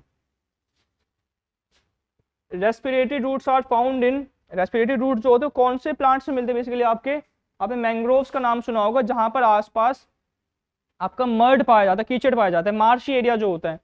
तो उनके जो रूट्स होते हैं ना, उनके रूट्स बाहर निकल जाते हैं, बाहर निकल करके रेस्पिरेशन करते हैं, उसको रेस्पिरेटरी रूट्स बोला जाता है। वो आपके मैंग्रोव ट्रीज में पाया जाता है। ठीक है, तो रेस्पिरेटरी रूट्स जो होते हैं बेसिकली कहाँ, किस में पाए जाते हैं? आपके मैंग्रोव्स में, या ऐसे प्लांट में भी पाए जा सकते हैं जो कि आपके मार्शी एरियाज में, कीचड़ में उगते हैं। बहुत ऐसे प्लांट है तो जिनके रूट्स आपके बेसिकली रेस्पिरेटरी रूट्स होते हैं। Only plant hormone present in gaseous state, ऐसा प्लांट हार्मोन जो कि गैसियस स्टेट में पाया जाता है वो है इथाइलिन। इथाइलिन क्या काम करता है? मेनली इथाइलिन आपके प्लांट के फ्रूट्स को क्या करता है? राइपनिंग करता है, और ये निकलता भी कहाँ है? राइपेंड फ्रूट से ही निकलता है, और रिपनिंग ही हेल्प करता है। Factor provides nourishment to developing zygote in plants, developing zygote को नरिशमेंट कौन प्रोवाइड करता है? पेन। अब ये पेन का फुल फॉर्म क्या होता है? देखो हमने अभी देखा था कि यहाँ पे दो बार फर्टिलाइजेशन हुई, तो जो आपकी यहाँ पर जो फर्टिलाइजेशन होती है ना सेंट्रल सेल के साथ पॉलन न्यूक्लियाई की, इसको बोला ये बनता है आपका पेन। ये पेन फॉर्म करता है प्राइमरी एंडोस्पर्म न्यूक्लियाई, और नीचे जो आपका फर्टिलाइजेशन हुआ था जो पॉलन न्यूक्लियाई आपके एक्सेल को फर्टिलाइज करके जाइगोट बनाता है, तो पेन क्या काम करता है? पेन जो है ये आपके डेवलपिंग जाइगोट को नरिशमेंट प्रोवाइड करता है, नरिशमेंट। ठीक है, आपके पेन का मेन काम होता है नरिशमेंट प्रोवाइड करना डेवलपिंग जाइगोट को। तो पेन का फुल फॉर्म होता है प्राइमरी एंडोस्पर्म न्यूक्लियस। नेक्स्ट है transpirational pull sucks water with the help of transpirational pull. आपको मालूम है जैसे स्टोमेटा खुलता है तो गैसेस एक्सचेंज होता है, इसको हम क्या बोलते हैं? ट्रांसपिरेशन। तो बेसिकली जब आपका स्टोमेटा खुल जाता है ना तो वो नीचे से क्या सक करता है? आपका पानी सक करता है, लेकिन वो किसकी हेल्प से पानी सक करता है? जाइलम की हेल्प से। जाइलम के अंदर ही वो पानी सक करता है, तभी तो आपका जाइलम जो होता है पानी को कैरी करके ले जाता है ऊपर की तरफ। वो कौन पुल करवाता है उसको? उसका नाम क्या होता है? Transpirational pull. ठीक है, plants which flowers once in a life time is called, ऐसे प्लांट जो कि पूरी जिंदगी में एक बार फ्लावर देते पूरी जिंदगी में, उसको हम क्या बोलते हैं? Monocarpic plants. जैसे आपका आ गया बैम्बू। बैम्बू जो होता है वो 40 से 50 साल में एक बार फ्लावर देता है, और उसका लाइफ स्पैन कितना होता है? लाइफ स्पैन होता भी उसका 80 से 100 साल ही है, 80 से 100 साल। वो अपने लाइफ स्पैन में एक बार ही फ्लावर देता है 40 से 50 साल में, उसका लाइफ स्पैन होता है कितना है? 80 से 100 साल का होता है। तो एक बार अगर फ्लावर देता है उसको हम क्या बोलेंगे? Monocarpic plants. ठीक है, phloem stores waste in the forms of, phloem जो वेस्ट स्टोर करता है कौन से फॉर्म में करता है? रेजिन्स और गम्स। आपने देखा होगा कि जब आप ना किसी भी ट्रंक के ऊपर ऐसे पिंच करते हैं तो उसमें से व्हाइट कलर का फ्लूइड निकलता है, और क्या निकलता है बेसिकली आपका? एक कलरलेस फ्लूइड भी निकलता है जो कि सूख करके रेड कलर का फ्लूइड बन जाता है, रेड कलर का सॉलिड सब्सटेंस बन जाता है। तो फ्लोएम जो होता है वो आपके वेस्ट भी स्टोर करता है, कौन से फॉर्म में वेस्ट स्टोर करता है? आपके गम्स और रेजिन्स के फॉर्म में। ठीक है, which is the largest plant kingdom, आपका लार्जेस्ट प्लांट किंगडम जो होता है वो क्या होता है? एंजियोस्पर्म। एंजियोस्पर्म में बहुत सारे कैटेगरीज होते हैं, आपने सुना होगा मोनोकॉट के बारे में, आपने सुना होगा डाइकॉट के बारे में basically.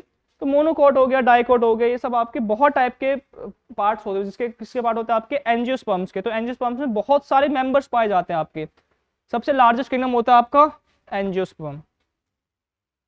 Cyanobacteria is the important example of cyanobacteria. Cyanobacteria को हम एक और नाम से जानते हैं, इसका नाम होता है blue green algae. Blue green algae. Algae अगर है तो एल्गी किसका पार्ट होता है? थैलोफाइट का, ब्रायोफाइट का, टेरिडोफाइट का, जिम्नो या एंजियो। एल्गी होता है सबसे लोअर प्लांट, सबसे लोअर प्लांट। सबसे लोअर प्लांट को हम क्या बोलते हैं? थैलोफाइटा बोलते हैं, थैलोफाइटा। साइनोबैक्टीरिया जो होता है वो किसका पार्ट होता है? थैलोफाइटा का पार्ट होता है। ठीक है,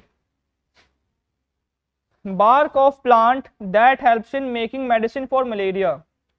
मलेरिया का मेडिसिन बनाने में कौन सा प्लांट होता है जो हेल्प करता है? प्लांट का छिलका, ये बाहर वाला जो पार्ट होता है, ये छाल जो होता है, ये हेल्प आता है मलेरिया का मेडिसिन बनाने में। उस ट्री का जो नाम होता है, उस ट्री का नाम होता है आपका सिंचोना ट्री। सिंचोना ट्री के बार्क से आपके मलेरिया का मेडिसिन बनाया जाता है। ठीक है, colourless plastid present in plants. Plants के अंदर तीन टाइप के प्लास्टिड होते हैं, क्लोरोप्लास्ट जो कि ग्रीन कलर प्रोवाइड करता है, क्रोमो जो कि आपके डिफरेंट कलर प्रोवाइड करता है आपके अलग अलग प्लांट पार्ट्स को, एक होता है कलरलेस प्लास्ट, इसमें कलर होता ही नहीं है, उसको हम क्या बोलते हैं? ल्यूकोप्लास्ट। ये क्या काम करता है? ये आपके स्टोरिंग में हेल्प करता है, स्टोरिंग में चीजों को स्टोर करता है। Colour in flowers is due to presence of, flower में जो कलर आता है किसकी वजह से आता है? ये नाम है इसका एंथोजाइनिन। एंथोजाइनिन एक टाइप का क्या होता है? एक पिगमेंट होता है जो कि आपके फ्लावर को कलर प्रोवाइड करता है, कॉम्प्लेक्स पिगमेंट होता है जो कि आपके फ्लावर को कलर प्रोवाइड करता है, उसका नाम क्या होता है? एंथोसाइनिन।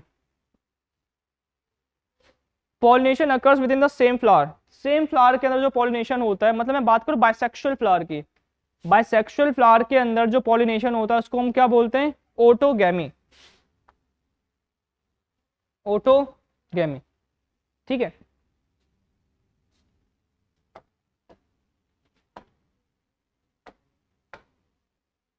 अब है आपका animal tissue.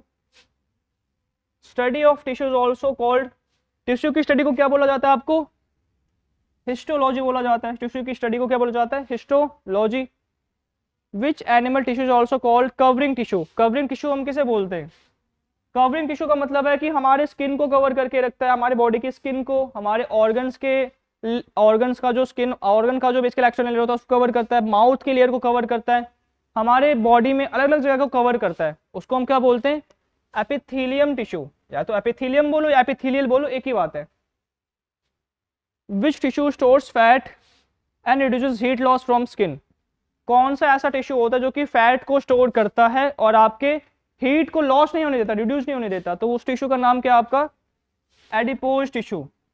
Adipose tissue mainly आपकी बॉडी में फैट को स्टोर करता है, फैट को ये स्टोर करता है, और बेसिकली आप कह सकते हो कि आपके खुद का जो हीट होगा ना बाहर नहीं जाने देगा, या बाहर की ठंड आपको अंदर नहीं आने देगी।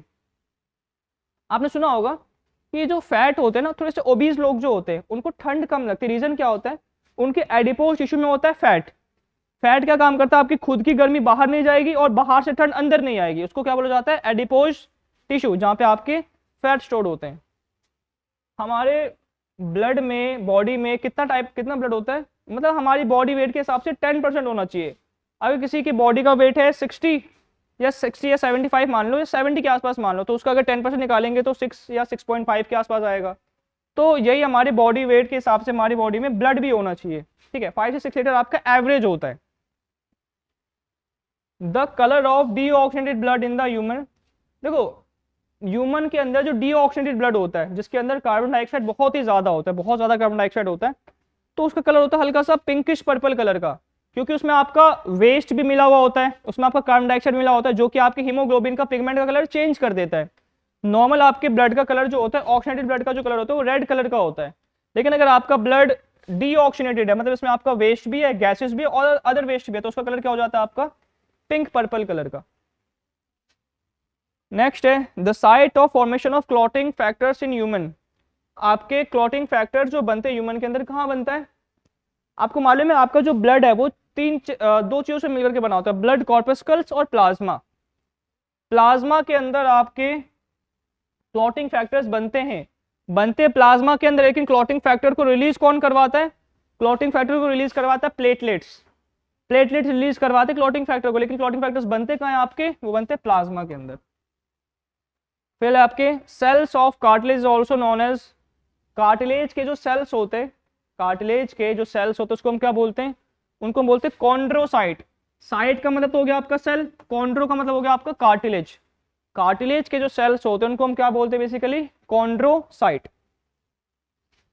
Which has largest RBC in animals, आपके बेसिकली कौन सा ऐसा एनिमल होता है जिसका बेसिकली आपका आरबीसी होता है सबसे बड़े साइज का होता है, उसको हम क्या बोलते हैं? सैलमेंडर। सैलमेंडर एक टाइप का आपका एम्फीबियन होता है। ठीक है, which has smallest RBC in animal, कौन से एनिमल में आरबीसी का जो साइज है सबसे छोटा होता है? वो क्या होता है आपका? Musk deer. एक डियर होता है, उसका नाम है बेसिकली मस्क डियर, उसके आरबीसी का जो शेप होता है सबसे छोटा शेप होता है।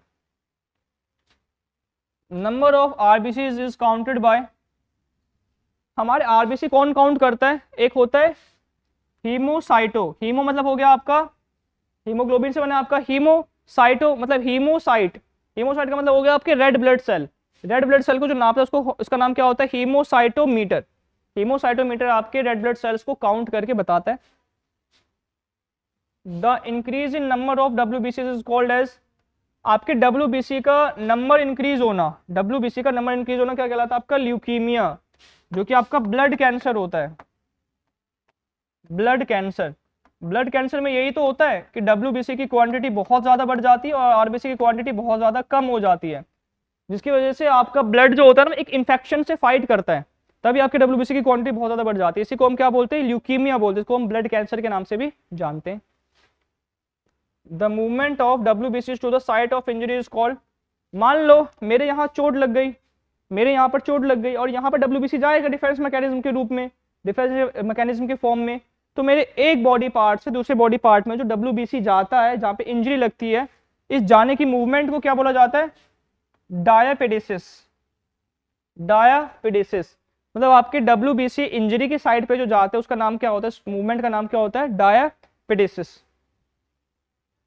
फॉर्मेशन ऑफ आरबीसी के फॉर्मेशन को हम क्या बोलते हैं, उसको हम बोलते हैं erythropoiesis.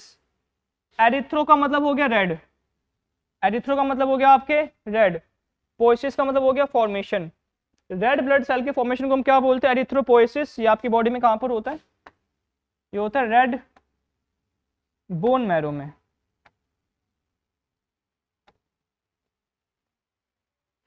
Rate of blood transport to brain, आपके एक मिनट में आपके ब्रेन के पास एक मिनट में 750 ml 750 ml ब्लड जाता है पर मिनट। इतना ज्यादा ब्लड जाता है आपके ब्रेन के पास, एक मिनट में आपका जाता है 750 ml। अगर आपके ब्रेन में ब्लड कम जाएगा, जैसे धूप में हम देखा कोई इंसान बेहोश हो जाता है, जैसे धूप के प्रेयर में कोई प्रेयर करता है तो बेहोश हो जाता है, रीजन क्या होता है, कहीं ना कहीं आपके ब्लड की जो क्वांटिटी है 750 ml से बहुत कम है, ब्रेन के पास जा रही है, बहुत कम जाता है, तभी तो जाकर के बेहोश हो जाता है। तो आपके ब्रेन में जो ब्लड जाना चाहिए पर मिनट वो कितना जाना चाहिए आपका, 750 ml। ठीक है,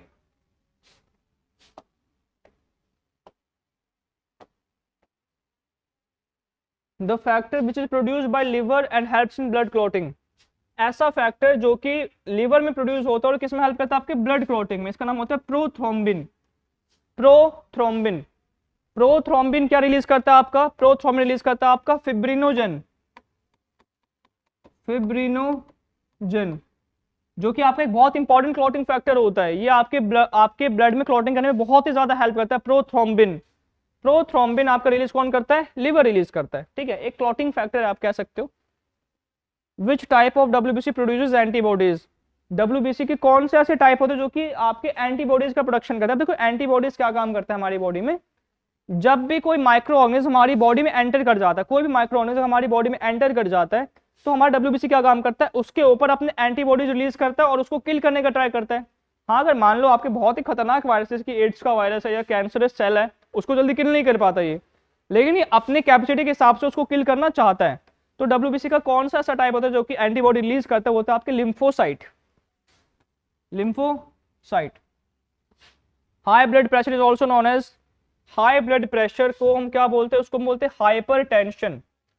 हाइपरटेंशन में आपका मूड थोड़ा स्विंग होगा, बहुत ज्यादा आपको गुस्सा आएगा, ठीक है, आपका फेस पूरा लाल हो जाएगा, आपको बहुत ज्यादा गुस्सा आएगा, आपकी सांसें तेज चलेंगी, आपका ब्लड फ्लो तेज होगा, आपके हार्ट बीट का रिदम होगा वो भी आपका तेज होगा, वो हाइपरटेंशन में होता है आपके। Who is known as father of blood group, जिसने ब्लड ग्रुप की डिस्कवरी करी थी वही आपके फादर होंगे ब्लड ग्रुप के बेसिकली। तो ब्लड ग्रुप की जो डिस्कवरी करी थी किन साइंटिस्ट ने करी थी, वो आपके कार्ल लैंडस्टीनर।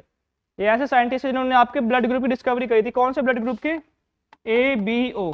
इसमें आपका A भी आता है, B भी आता है, AB भी आता है, O भी आता है, 4 टाइप के ब्लड ग्रुप हैं। इनकी डिस्कवरी किन साइंटिस्ट ने करी थी, आपके कार्ल लैंडस्टीनर ने। ठीक है, अच्छा, time required for clotting of blood, जैसे आपको मालूम है कि अगर कहीं से आपका ब्लड निकलना स्टार्ट हुआ तो आप उसको कब तक दबा करके रखोगे, मतलब आप उसको दबा करके रखोगे जब तक कि निकलना बंद ना हो जाए। तो ब्लड क्लॉटिंग के लिए जो टाइम मिनिमम चाहिए होता है वो 3 से 8 मिनट तक का चाहिए होता है। लेकिन अगर आपकी बॉडी में क्लॉटिंग फैक्टर्स कम है तो अब आपको ज्यादा टाइम चाहिए होगा, इसका मतलब आपका ब्लड ज्यादा टाइम तक निकलेगा बाद, तब जाकर के उसमें क्या होगी, क्लॉटिंग होगी। Visceral muscle is also known as, visceral मतलब होता है आपका खोखला, हॉलो। विसरल मतलब होता है हॉलो। हॉलो मसल्स, किस हॉलो मसल्स हम किसको बोलते हैं, उसको बोलते हैं स्मूथ मसल को। स्मूथ मसल को हॉलो मसल इसीलिए बोलते हैं क्योंकि स्मूथ मसल हमारी बॉडी में, स्मूथ मसल हमारी बॉडी में इंटरनल हॉलो ऑर्गन्स की लाइनिंग बनाता है, इंटरनल खोखले ऑर्गन्स की लाइनिंग में। जैसे स्टमक हो गया आपका, स्टमक आपका खोखला ऑर्गन है, उसकी लाइनिंग कौन बनाएगा, आपका smooth muscle. Protein present in muscle, muscle के अंदर जो प्रोटीन पाया जाता है उसका नाम क्या होता है, एक्टिन और मायोसिन। एक्टिन और मायोसिन, इन्हीं दोनों प्रोटीन की वजह से आपका मसल कॉन्ट्रैक्ट और रिलैक्स होता है, एक्टिन और मायोसिन की वजह से। Which tissue does not divide in the human body, कौन सा ऐसा टिश्यू होता है जो कि ह्यूमन बॉडी में डिवाइड नहीं करता, तो उसका नाम भी क्या है आपका नर्वस टिश्यू। नर्वस टिश्यू हमारी बॉडी में डिवाइड नहीं करते, बल्कि कम और हो जाते। कैसे कम होते हैं? जैसे कि मान लो आप खेल रहे हो, आप गिर गए, आपका ब्लड निकल गया बहुत सारा, और उस ब्लड में आपके कहने कि नर्वस या न्यूरॉन भी तो बाहर निकलेंगे, तो आपकी बॉडी में कम और हो जाते, बल्कि बढ़ते नहीं है ये। Longest and strongest bone in the human body, हमारी बॉडी में सबसे लॉन्गेस्ट और स्ट्रॉन्गेस्ट बोन जो होता है उसका नाम क्या होता है? उसका नाम होता है फीमर। फीमर को हम बोलते हैं थाई बोन। सबसे लॉन्गेस्ट और स्ट्रॉन्गेस्ट बोन होता है हमारे फीमर का। Formation of WBC takes place in, formation of WBC takes place in, आपके डब्ल्यूबीसी का फॉर्मेशन जो होता है वो व्हाइट बोन मैरो में होता है, व्हाइट बोन मैरो, जिसको हम लॉन्ग बोन्स के नाम से भी जानते हैं। ठीक है, लॉन्ग बोन्स के नाम से भी जानते हैं, इसको हम बोन मैरो बोलते हैं, जहां पर आपके डब्ल्यूबीसी की भी फॉर्मेशन होती है। ठीक है, total number of bones present in human school, human school के अंदर कितने बोन्स पाए जाते हैं? देखो इसमें 22 में से 14 बोन्स जो होते हैं वो होते हैं आपके फेशियल, 14 फेस पे होते हैं हमारे 14 बोन्स, और 8 होते हैं हमारे स्कल पे जो ब्रेन का प्रोटेक्शन करते हैं। 8 होता है ब्रेन का प्रोटेक्शन के लिए, ब्रेन के प्रोटेक्शन के लिए, तो 14 और 8 आपके 22 बोन्स होते हैं स्कल में। ठीक है, नेक्स्ट है fluid present between two bones, two bones के बीच में, दो बोन के बीच में जो फ्लूइड प्रेजेंट होता है उसको हम क्या बोलते हैं? Synovial fluid. वो क्या काम करता है? ताकि आपके बोन के बीच में फ्रिक्शन हो और आपका बोन घिसे ना, सरफेस खराब ना हो, तो उसके बीच में फ्लूइड पाया जाता है, उसको हम बोलते हैं साइनोवियल फ्लूइड, जो कि आपके बोन्स के बीच में फ्रिक्शन कम करता है। The cavity present inside shoulder, shoulder के अंदर जो कैविटी प्रेजेंट होती है जहां से आपके बाइसेप्स का हेड अटैच होता है, यहाँ पर जो कैविटी प्रेजेंट होती है उसको हम क्या बोलते हैं? ग्लिनॉइड कैविटी बोलते हैं बेसिकली। ठीक है, ग्लिनॉइड कैविटी, शोल्डर में जो कैविटी प्रेजेंट होता है उसको हम क्या बोलते हैं? Glenoid cavity. Total number of muscle present in human body, human body में जो टोटल नंबर ऑफ मसल होते हैं कितने होते हैं? 639। कोई कोई 640 भी बोलता है, लेकिन अभी तक इस पर रिसर्च चल ही रही है। कोई कोई 630 भी बोलता है, कोई कोई 639 भी बोलता है, कोई कोई 640 बोलता है, लेकिन अप्रोक्सीमेटली जो करेक्ट एक्यूरेट ऑप्शन है वो 639 ही है। The gap present between two consecutive neuron, दो न्यूरॉन के बीच में, आपको मालूम है न्यूरॉन जो होता है ना ऐसे जैसे चींटियां चलती है ना, एक के पीछे एक, एक के पीछे एक, तो आपका न्यूरॉन भी एक के पीछे एक, एक के पीछे एक चलता है। तो दो न्यूरॉन के बीच का जो गैप होता है उसको हम क्या बोलते हैं? सिनैप्स। ठीक है, दो न्यूरॉन के बीच के गैप को हम सिनैप्स बोलते हैं।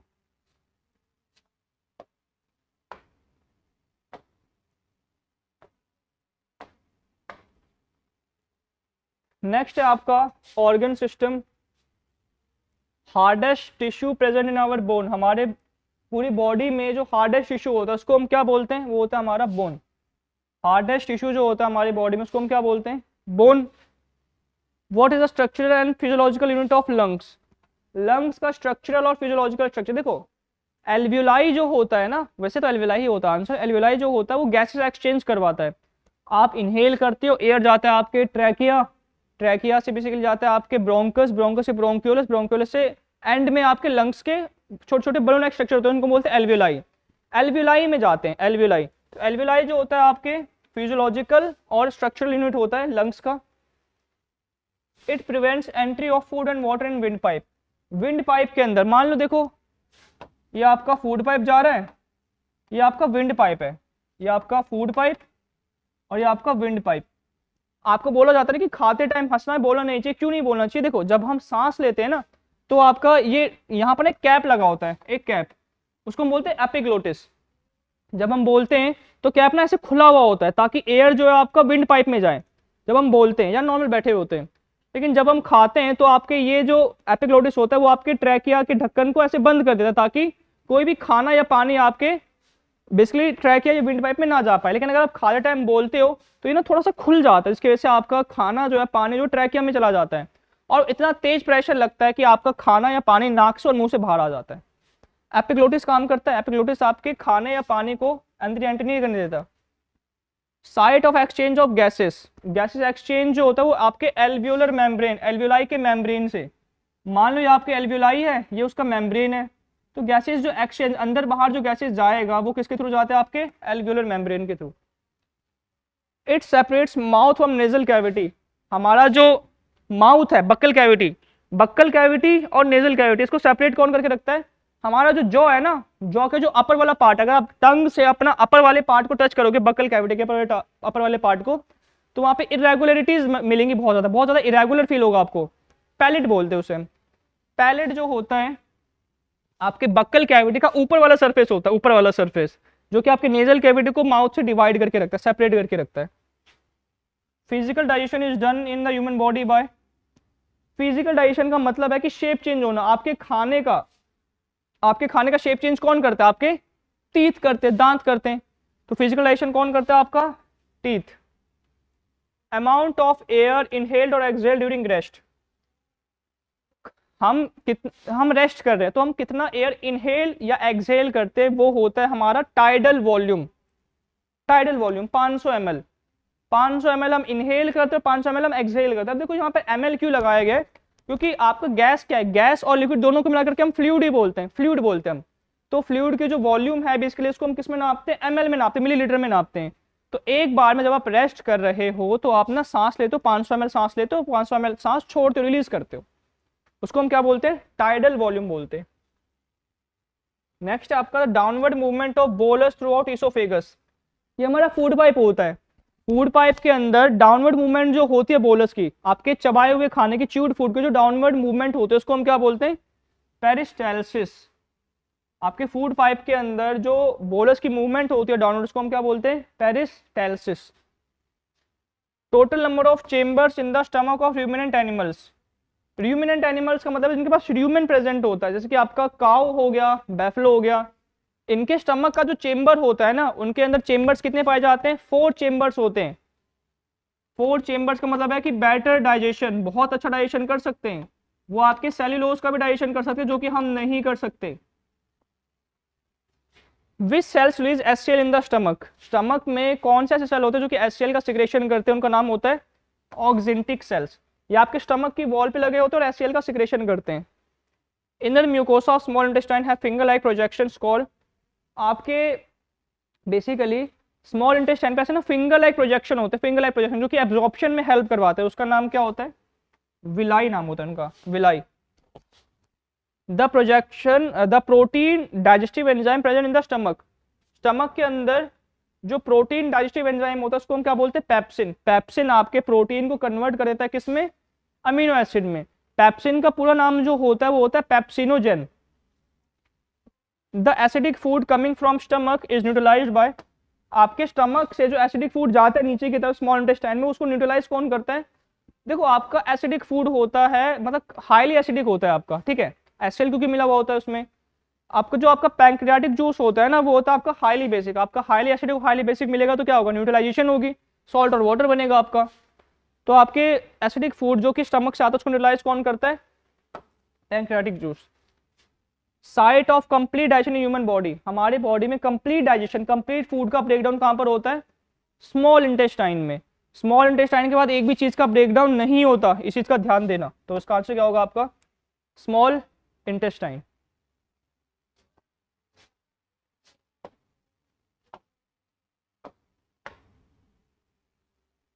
Mucus in the stomach is secreted by, आपके स्टमक में जो म्यूकस को रिलीज करते हैं, म्यूकस को सिक्रेट करते हैं, उन सेल्स का नाम क्या होता है, goblet cells.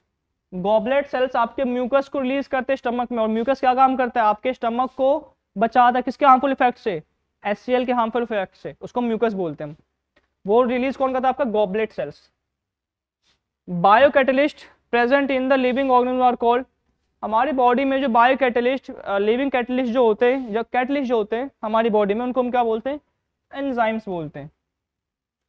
Which is the largest organ in the human body, largest organ जो होता है ह्यूमन बॉडी में उसको हम क्या बोलते हैं, स्किन। स्किन हमारा सबसे लार्जेस्ट ऑर्गन होता है, लेकिन वो एक्सटर्नल की बात कर रहा हूं मैं। अगर मैं इंटरनल की बात करूं तो इंटरनल का सबसे लार्जेस्ट बॉडी ऑर्गन क्या होता है, हमारा लिवर। इंटरनल ऑर्गन सबसे लार्जेस्ट होता है लिवर, और एक्सटर्नल ऑर्गन होता है हमारा सबसे largest skin. Which organ provides yellow pigment for urine, urine के लिए येलोइश पिगमेंट कौन प्रोवाइड करता है, आपका liver.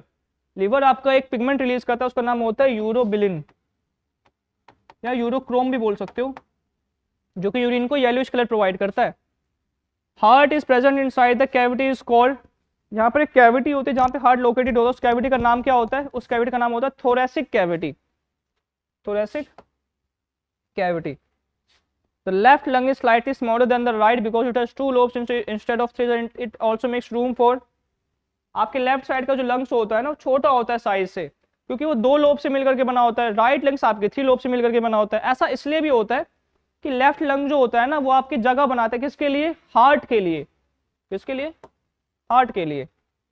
The front portion of the I is the unique part of the entire human body which lakhs blood supply and receives it's oxygen directly from the air. बहुत important है question ये।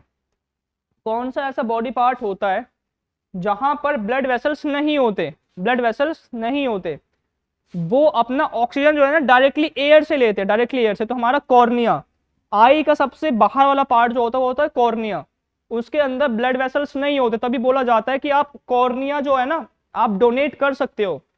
आई में पूरा आई donate ना होता, कॉर्निया डोनेट होता है आपका, कॉर्निया, क्योंकि कॉर्निया में ब्लड वेसल्स नहीं होते, वो डायरेक्टली अपना एयर कहाँ से लेता है? आपका ऑक्सीजन कहाँ से लेता है? एयर से लेता है। हमारा कॉर्निया जो होता है, एक्सटीरियर पार्ट जो होता है आई का।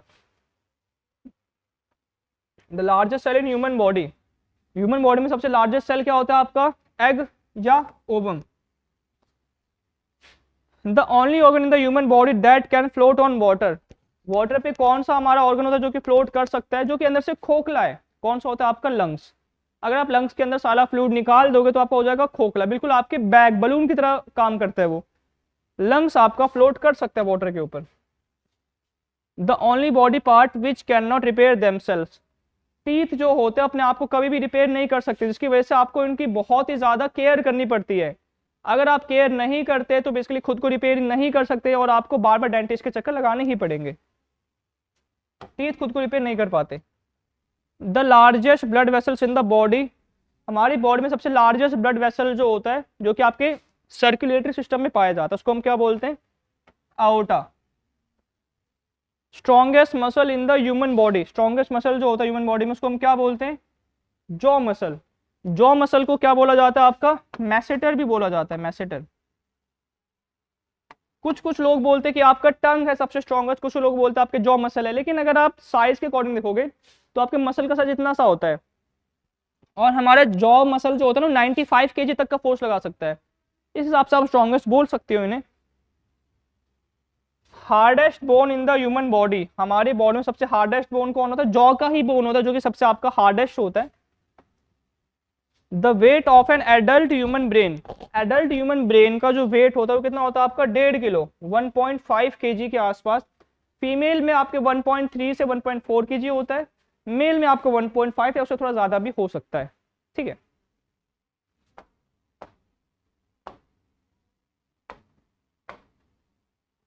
The only organ with its on independent nervous system, देखो हमारी बॉडी में ऐसा बॉडी पार्ट होता है, ऐसा बॉडी पार्ट होता है, बॉडी ऑर्गन होता है जिसका नर्वस सिस्टम खुद का होता है, वो है हमारा GI, गैस्ट्रो इंटेस्टिनल सिस्टम। इसमें हो गया आपका stomach, liver, pancreas, small intestine, ये सब आपके मिलाकर के गट बनाते। गट, गट मतलब आपका पेट जो होता है, गट बनाते हैं। ठीक है। तो गट में अपना नर्वस सिस्टम खुद का होता है, वो खुद डिसाइड करते हैं कि हम खाना कब पचाएंगे, डाइजेशन कब करेंगे, एब्जॉर्प्शन कब करेंगे, यूज कब करेंगे। तो इनका खुद का नर्वस सिस्टम होता है गट का, इसको बोला जाता है गैस्ट्रो इंटेस्टिनल, GI सिस्टम बोला जाता है। गैस्ट्रो इंटेस्टिनल, गैस्ट्रो मतलब हो गया आपका स्टमक, लिवर रिलेटेड, और इंटेस्टाइन हो गया आपका small intestine. Which functions in body can sync up to the music you are listening to, अगर आप कोई म्यूजिक लिसन कर रहे हो तो आपके बॉडी में कौन से ऐसे फंक्शन है जो कि म्यूजिक के साथ रिस्पॉन्स करते हैं, मतलब म्यूजिक के साथ सिंक करते हैं। जैसे आपका म्यूजिक बनेगा वैसे आपको फंक्शन होगा।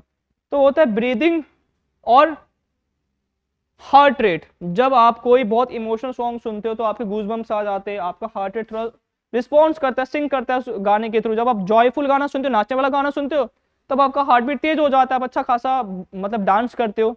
सेम आपका ब्रीदिंग, जब आप ऐसे म्यूजिक सुन रहे हो जिसमें आपको डर लग रहा है तो आपकी ब्रीदिंग तेज होगी। जब आप ऐसे गाने सुन रहे हो जिसमें जॉयफुल है, उसमें भी ब्रीदिंग चेंज होगी। तो आपका ब्रीदिंग और हार्ट रेट वो आपकी म्यूजिक के साथ साथ सिंक कर सकता है। Which body parts that never stop growing in human body, कौन से ऐसे बॉडी पार्ट होते हैं हमारी बॉडी में जो कि ग्रो करना कभी रुकते नहीं है। वो हमेशा ग्रो करते रहते, लेकिन ऐसा मतलब नहीं कि ग्रो करते करते पूरा बाहर ही आ जाते, नहीं, हमारे सर्टेन एज तक वो ग्रो करते करते, लेकिन आप देखा होगा जो बूढ़े लोग होते हैं ना, उनका नाक का साइज बहुत ज्यादा बड़ा हो जाता है, कान का साइज बहुत ज्यादा बड़ा हो जाता है। ऐसा क्यों होता है? वो ग्रेविटी की वजह से, एक्सटर्नल पार्ट है हमारी बॉडी के, एक्सटर्नल पार्ट है, तो ग्रेविटी की वजह से नीचे की तरफ ग्रो करते रहते हैं। सेम आपका नोज, ईयर और नोज आपके बेसिकली ऐसे बॉडी पार्ट होते हैं जो कि कभी भी ग्रो करना रुकते नहीं है। The only muscle in the human body date never tyres, ऐसा मसल होता है हमारे बॉडी में जो कभी नहीं थकता, वो होता है हार्ट। हार्ट के मसल कभी भी रेस्ट नहीं करते, अगर आपके हार्ट के मसल रेस्ट करेंगे तो आप रेस्ट इन पीस हो जाओगे, लेकिन ये कभी रेस्ट नहीं करता, आपका कभी थकता नहीं है। अगर ये थकेगा तो आपका हार्ट काम करना बंद कर देगा और आप भी काम करना बंद कर दोगे। About 75% of the brain is made up of, लगभग हमारे ब्रेन का 75% किससे मिलकर के बना होता है? वाटर से। हमारे ब्रेन का 75% किससे मिलकर के बना होता है? 75% वाटर से।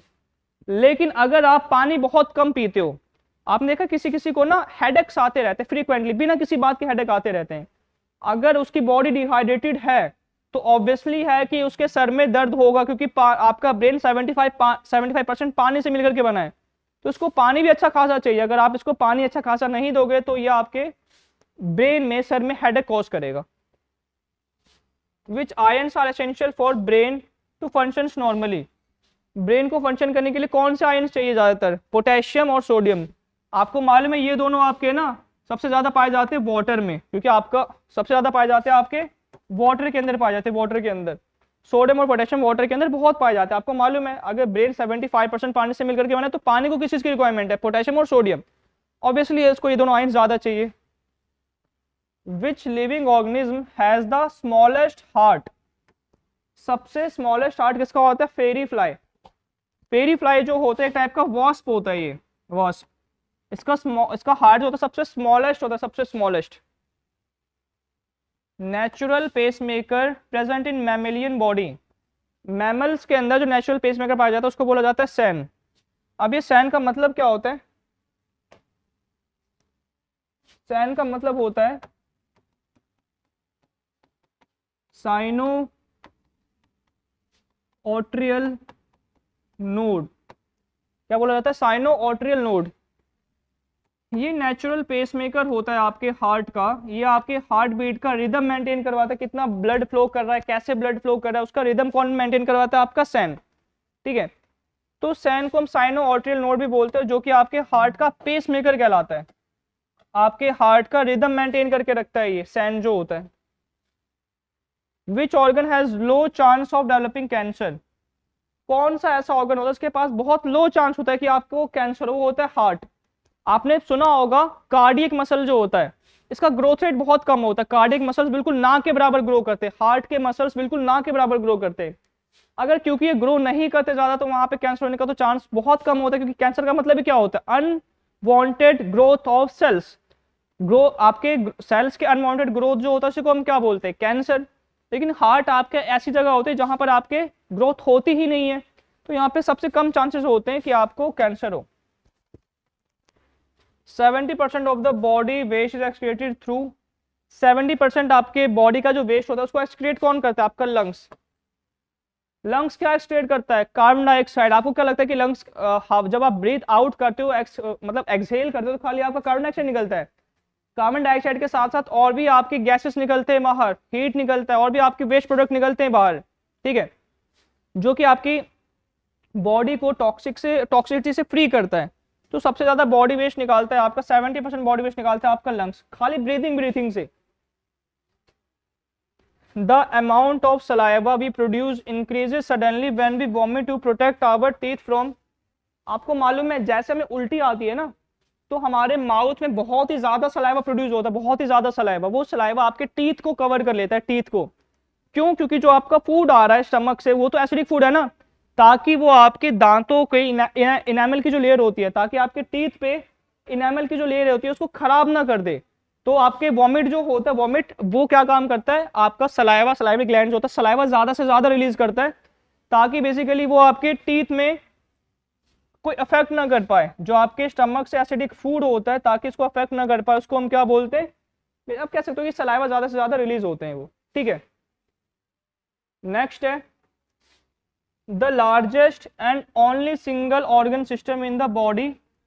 देखो सबसे लार्जेस्ट और only single organ system in the body, the integumentary system. अब ये इंटीग्यूमेंट्री सिस्टम क्या होता है? बेसिकली आपकी बॉडी के सरफेस पे आपके स्वेट ग्लैंड होता है, ऑयल ग्लैंड होता है, बहुत सारे ग्लैंड्स होते हैं जो कि आपकी बॉडी का वेस्ट प्रोड्यूस करते हैं, बाहर निकालते हैं, जैसे कि आपका स्वेट हो गया, ऑयल हो गया, सीबम हो गया बेसिकली। तो ये सब आपकी बॉडी का वेस्ट बाहर निकालते हैं। इन सिस्टम को हम क्या बोलते हैं? इन सिस्टम का नाम होता है बेसिकली इंटीग्यूमेंट्री सिस्टम्स। ठीक है। Some organs belong to more than one organ system. ऐसे ऑर्गन होते हैं जो कि एक से ज्यादा ऑर्गन से बिलोंग करते हैं, उसको हम क्या बोलते हैं? पैंक्रियाज। जैसे कि मतलब क्या है? पैंक्रियाज आपके डाइजेशन के टर्म्स में निकालता है पैंक्रियाटिक जूस। पैंक्रियाज आपके शुगर को, ग्लूकोज को ग्लाइकोजन में कन्वर्ट करता है, शुगर का लेवल भी मेंटेन करता है वो आपका कौन? पैंक्रियाज। तो आपके डायबिटीज के टर्म्स में इंसुलिन निकालता है और आपके डाइजेशन के टर्म्स में निकालता है digestive juice, pancreatic juice basically. तो आपके इसलिए आपके एक से ज्यादा ऑर्गन से रिलेटेड होता है आपका कौन? पैंक्रियास। नेक्स्ट है the drainage system of the body. Drainage system जो होता है बॉडी का, उसको हम क्या बोलते हैं? वो बेसिकली होता है आपका लिम्फेटिक सिस्टम। सेम इसमें भी आप कह सकते हो कि आपकी बॉडी में बेसिकली सलाइवा होता है, आपकी बॉडी में बेसिकली स्वेट होता है, आपकी बॉडी में ऑयल होता है, सीरम होता है, वो निकालता कौन है हमारी बॉडी से? Lymphatic system. और लिम्फेटिक सिस्टम हमारी बॉडी में क्या प्रोवाइड करता है? लिम्फ हमारी बॉडी में इम्यूनिटी, मेन काम होता है हमारी बॉडी में इम्यूनिटी प्रोवाइड करता है। लिम्फेटिक सिस्टम जो होते हैं वो हमारी बॉडी में इम्यूनिटी का प्रोडक्शन करते हैं। ठीक है।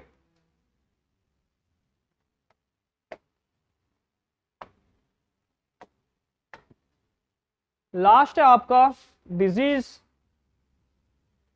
डिजीज में जो है आपका पहला क्या है आपका? Hepatitis is the enlargement of which organ. Hepatitis में हमारे कौन से ऑर्गन का एनलार्जमेंट होता है? कौन सा ऑर्गन बड़ा हो जाता है हेपेटाइटिस में? तो हेपेटाइटिस का मतलब लिवर का साइंटिफिक नेम ही होता है हिपैटिक। लिवर को हम हिपैटिक के नाम से भी जानते हैं। तो आपके लिवर का साइज स्वेल हो जाना, एनलार्ज हो जाना, वो किसमें होता है? आपके हेपेटाइटिस में लिवर का साइज स्वेल हो जाता है आपके। Sleeping sickness is caused bye pathogen. Sleeping sickness में क्या होता है कि आपको ना नींद नहीं आती, ये इंसोमिया से थोड़ा अलग है, आप कितना भी ट्राई करो आपको नींद ही नहीं आती। आपका एक प्रोटोजोआ होता है, उस प्रोटोजोआ का नाम होता है ट्रिपैनोसोमा ब्रूसी। ट्रिपैनोसोमा ब्रूसी जो कि एक टाइप का क्या होता है? प्रोटोजोआ, एक टाइप का प्रोटोजोआ होता है।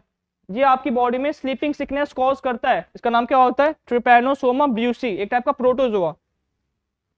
विच disease is caused by filarial worms. Filarial worm जो होते हैं आपकी बॉडी में कौन सा डिजीज कॉज करते हैं? तो आपने नाम सुना होगा एलिफेंथियासिस का। एलिफेंथियासिस जो होता है इसमें आपके कमर के नीचे वाला पार्ट इंक्लूडिंग सेक्सुअल ऑर्गन सभी के सभी स्वेल हो जाते हैं एलिफेंट के फूड की तरह, इसलिए इसको क्या बोला जाता है? एलिफेंथियासिस या एलिफेंट फूड भी बोला जाता है कभी कभार इसको। तो ये जो आपका कॉज करता है, कौन सा पैथोजन करता है? उस पैथोजन का नाम है वुचेरिया बैंक्रॉफ्टी। वुचेरिया बैंक्रॉफ्टी आपको कॉज करता है एलिफेंथियासिस। नेक्स्ट है AIDS is caused by HIV which is composed of. आपका एड्स जो कॉज होता है HIV से HIV से होता है। HIV का मतलब क्या है? Human immunodeficiency virus. इसको और कौन कंपोज करता है? किससे मिलकर के बना होता है? ये बना होता है आपके रिट्रो वायरस से मिलकर के, रिट्रो वायरस से मिलकर के। Tuberculosis is caused bye pathogen. Tuberculosis जो होता है आपके कौन से पैथोजन कॉज करते हैं? तो उसका नाम है आपका माइकोबैक्टीरियम ट्यूबरक्लोसिस। माइकोबैक्टीरियम ट्यूबरक्लोसिस ऐसे बैक्टीरिया होते हैं जो कि आपकी बॉडी में क्या कॉज करते हैं? ट्यूबरक्लोसिस, जिसमें आपको रेस्पिरेटरी सिंड्रोम होते हैं, आप सांस ले पाते हैं, आपको कफिंग होती है, आपको बेसिकली आप क्या कह सकते हो कि इसमें कफ के साथ साथ ब्लड की वॉमिटिंग भी हो जाती है आपको। ठीक है। Replacement of glutamic acid by valine causes. आपके हीमोग्लोबिन में ना ग्लूटामिक एसिड को रिप्लेस कर देता है वेलाइन, जिससे आपकी बॉडी में क्या होता है? Sickle cell anaemia. जैसे आपकी हीमोग्लोबिन के चेन में ग्लूटामिक एसिड जो रिप्लेस हो जाता है वेलाइन से, सिकल सेल एनीमिया में क्या होता है? आपके जो आरबीसी का शेप होता है ना, सिकल सेल में कन्वर्ट हो जाता है और आपके सभी के सभी आरबीसीज मरने लग जाते हैं। इसी को हम क्या बोलते हैं? Sickle cell anaemia. ये आपके क्रोमोसोमल डिसऑर्डर्स के अंदर है, क्रोमोसोमल डिसऑर्डर। एक है आपका athletes foot is caused bye fungus. Athlete food का क्या मतलब है, देखो गर्मी के टाइम पे जब आप स्कूल जाते हो तब आप 5 घंटे 6 घंटे 7 घंटे ना आप जूते पहन के रहते हो, तो आपके पैरों में ना मॉइस्चर आ जाता है, जिसकी वजह से वहाँ पे फंगल इन्फेक्शन होने के चांसेस होता है, उसमें ना आप बार बार इचिंग करते रहते हो, इचिंग कर करके रेड कर देते हो, ब्लड निकाल देते हो, वो आपका एथलीट फूड होता है। एथलीट फूड कौन सा फंगस कॉज करता है, ये trichophyton, trichophyton. Royal disease also known as, royal disease को हम किसके नाम से जानते हैं, हीमोफीलिया। हीमोफीलिया जो आपका डिजीज था, ये सबसे पहले इनकी कैरियर थी आपकी queen Victoria, queen Victoria. Queen Victoria को जो डिजीज हो नहीं रखी थी, इसकी कैरियर थी वो, ये डिजीज उन्होंने अपने डिसेंडेंट्स में फैला दिया, सभी के सभी डिसेंडेंट्स उनके मर गए हीमोफीलिया की वजह से। हीमोफीलिया में ना आपके क्लॉटिंग फैक्टर जो होते हैं, हीमोफीलिया में आपके क्लॉटिंग फैक्टर जो होते हैं वो कम हो जाते हैं बहुत ज्यादा, जिसकी वजह से आपका ब्लड एक बार निकलना स्टार्ट हो तो निकलते ही रह जाता है, निकलते रह जाता है, निकलते रहता है, और आपकी डेथ हो जाती है। Metastasis is the property of tumour. Metastasis कौन से ट्यूमर की प्रॉपर्टी होती है, मेटास्टेसिस का मतलब होता है कि ऐसा ट्यूमर जो कि आपके एक बॉडी पार्ट से दूसरे बॉडी पार्ट में फैल रहा है, एक बॉडी पार्ट से दूसरे बॉडी पार्ट में अगर फैलता है ट्यूमर, तो उस ट्यूमर को हम क्या बोलते हैं, मैलिग्नेंट ट्यूमर। मैलिग्नेंट ट्यूमर, जब आपके कैंसर का लास्ट स्टेज का ट्यूमर होता है उसको मैलिग्नेंट ट्यूमर बोलते हैं। इसमें क्या होता है कि आपका जो कैंसर होता है वो एक बॉडी पार्ट से दूसरे बॉडी पार्ट में फैल जाता है, इस फैलने की प्रॉपर्टी को मेटास्टेसिस बोलते हैं। और ये किसका प्रॉपर्टी होता है, आपके मैलिग्नेंट ट्यूमर का। Increase in number of WBC causes, WBC के इंक्रीज होने पे आपकी बॉडी में क्या कॉज होता है, आपकी बॉडी में कॉज होता है leukaemia, blood cancer. Blood cancer आपके बॉडी में WBC के ज्यादा बढ़ने से हो सकता है। Disease that rarely affects females, ऐसे डिजीज जो कि बहुत कम ही अफेक्ट करते हैं आपके फीमेल्स को, तो इसमें आपका ऑप्शन आएगा कलर ब्लाइंडनेस और हीमोफीलिया, दोनों हो सकता है आपके, कलर ब्लाइंडनेस भी और हीमोफीलिया भी। ऐसा क्यों होता है, क्योंकि बेसिकली कलर ब्लाइंडनेस और हीमोफीलिया दोनों में ही जो इसमें फीमेल्स होते हैं ना कैरियर बन जाती है। कैरियर का मतलब एक डिजीज खुद को नहीं है लेकिन वो अपने बच्चों को फैला सकते हैं, वो डिजीज उसको हम क्या बोलते हैं, कैरियर। जैसे आपका मॉस्किटो होता है, मॉस्किटो आपका कैरी करता है आपका मलेरिया का जो होता है प्रोटोजोआ वो, लेकिन वो डिजीज उसको खुद को नहीं होता, तो वो आप उसका कैरियर होगा। सेम आपकी फीमेल्स में कैरियर बन जाती है तो उनको डिजीज होता नहीं है, मेल्स को अफेक्ट करते हैं normally. Pneumonia affects which organ of the body, pneumonia आपके कौन से बॉडी ऑर्गन को अफेक्ट करता है, तो उसका सही ऑप्शन है आपका लंग्स। लंग्स को अफेक्ट करता है बेसिकली आपका निमोनिया। निमोनिया में आपके लंग्स के अंदर एक फ्लूइड होता है वो भर जाता है ज्यादा, जिसकी वजह से आपका लंग्स एक्सपेंड और रिलैक्स नहीं हो पाता, जिसकी वजह से उसको हम क्या बोलते हैं, pneumonia. Most effective medicine for malaria, malaria के लिए सबसे इफेक्टिव मेडिसिन जो होता है उसको हम क्या बोलते हैं, उसको हम क्विनीन बोलते हैं, या इसको हम एंटीक्विन, एंटीक्विन के नाम से भी जानते हैं, या तो क्विनीन या एंटीक्विन। Immunological test for AIDS patient, AIDS के पेशेंट के लिए टेस्ट होता है एलाइजा, जिसका फुल फॉर्म होता है आपका एंजाइम लिंक्ड इम्यूनो सॉर्बेंट एसे। इसमें क्या होता है बेसिकली, इसमें आपके ना एंटीबॉडी का टेस्ट होता है। इम्यूनो मतलब इम्यूनिटी कौन प्रोवाइड करता है आपका, इम्यूनो मतलब इम्यूनिटी कौन प्रोवाइड करता है आपकी बॉडी में, एंटीबॉडीज। तो उसमें हम एंटीबॉडीज का चेकअप करते हैं, एंजाइम से, एंजाइम के थ्रू आपकी बॉडी में एंटीबॉडीज का चेकअप करते हैं, तो इसी को हम क्या बोलते हैं, इसको हम इम्यूनोलॉजिकल टेस्ट के नाम से भी जानते हैं। इम्यूनोलॉजिकल टेस्ट का मतलब है कि एंटीबॉडी का टेस्ट करना एंजाइम के थ्रू, तो इसको हम क्या बोलते हैं, एलाइजा एंजाइम लिंक्ड इम्यूनोसॉर्बेंट एसे। ये एड्स के पेशेंट के लिए टेस्ट होता है। नेक्स्ट है आपका penicillin. Penicillin is discovered by scientist, penicillin आपके किन साइंटिस्ट ने डिस्कवरी करी थी, उनका नाम था सर अलेक्जेंडर फ्लेमिंग। कब करी थी उन्होंने, 1928, 1928। आपको मालूम है जो आपका ये एंटीबॉडी है, बेसिकली एंटीबॉडी ये दिया गया था आपके वर्ल्ड वॉर 2 में, बहुत सारे सोल्जर्स को एंटीबॉडी, ये पेनिसिलिन आपके वर्ल्ड वॉर 2 में बहुत ज्यादा यूज हुआ था, ठीक है। तो पेनिसिलिन जो है ये डिस्कवरी करी थी, इनके साइंटिस्ट का नाम था सर अलेक्जेंडर फ्लेमिंग।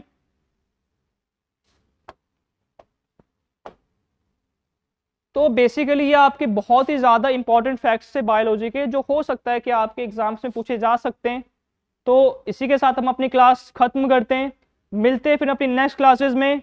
जय हिंद।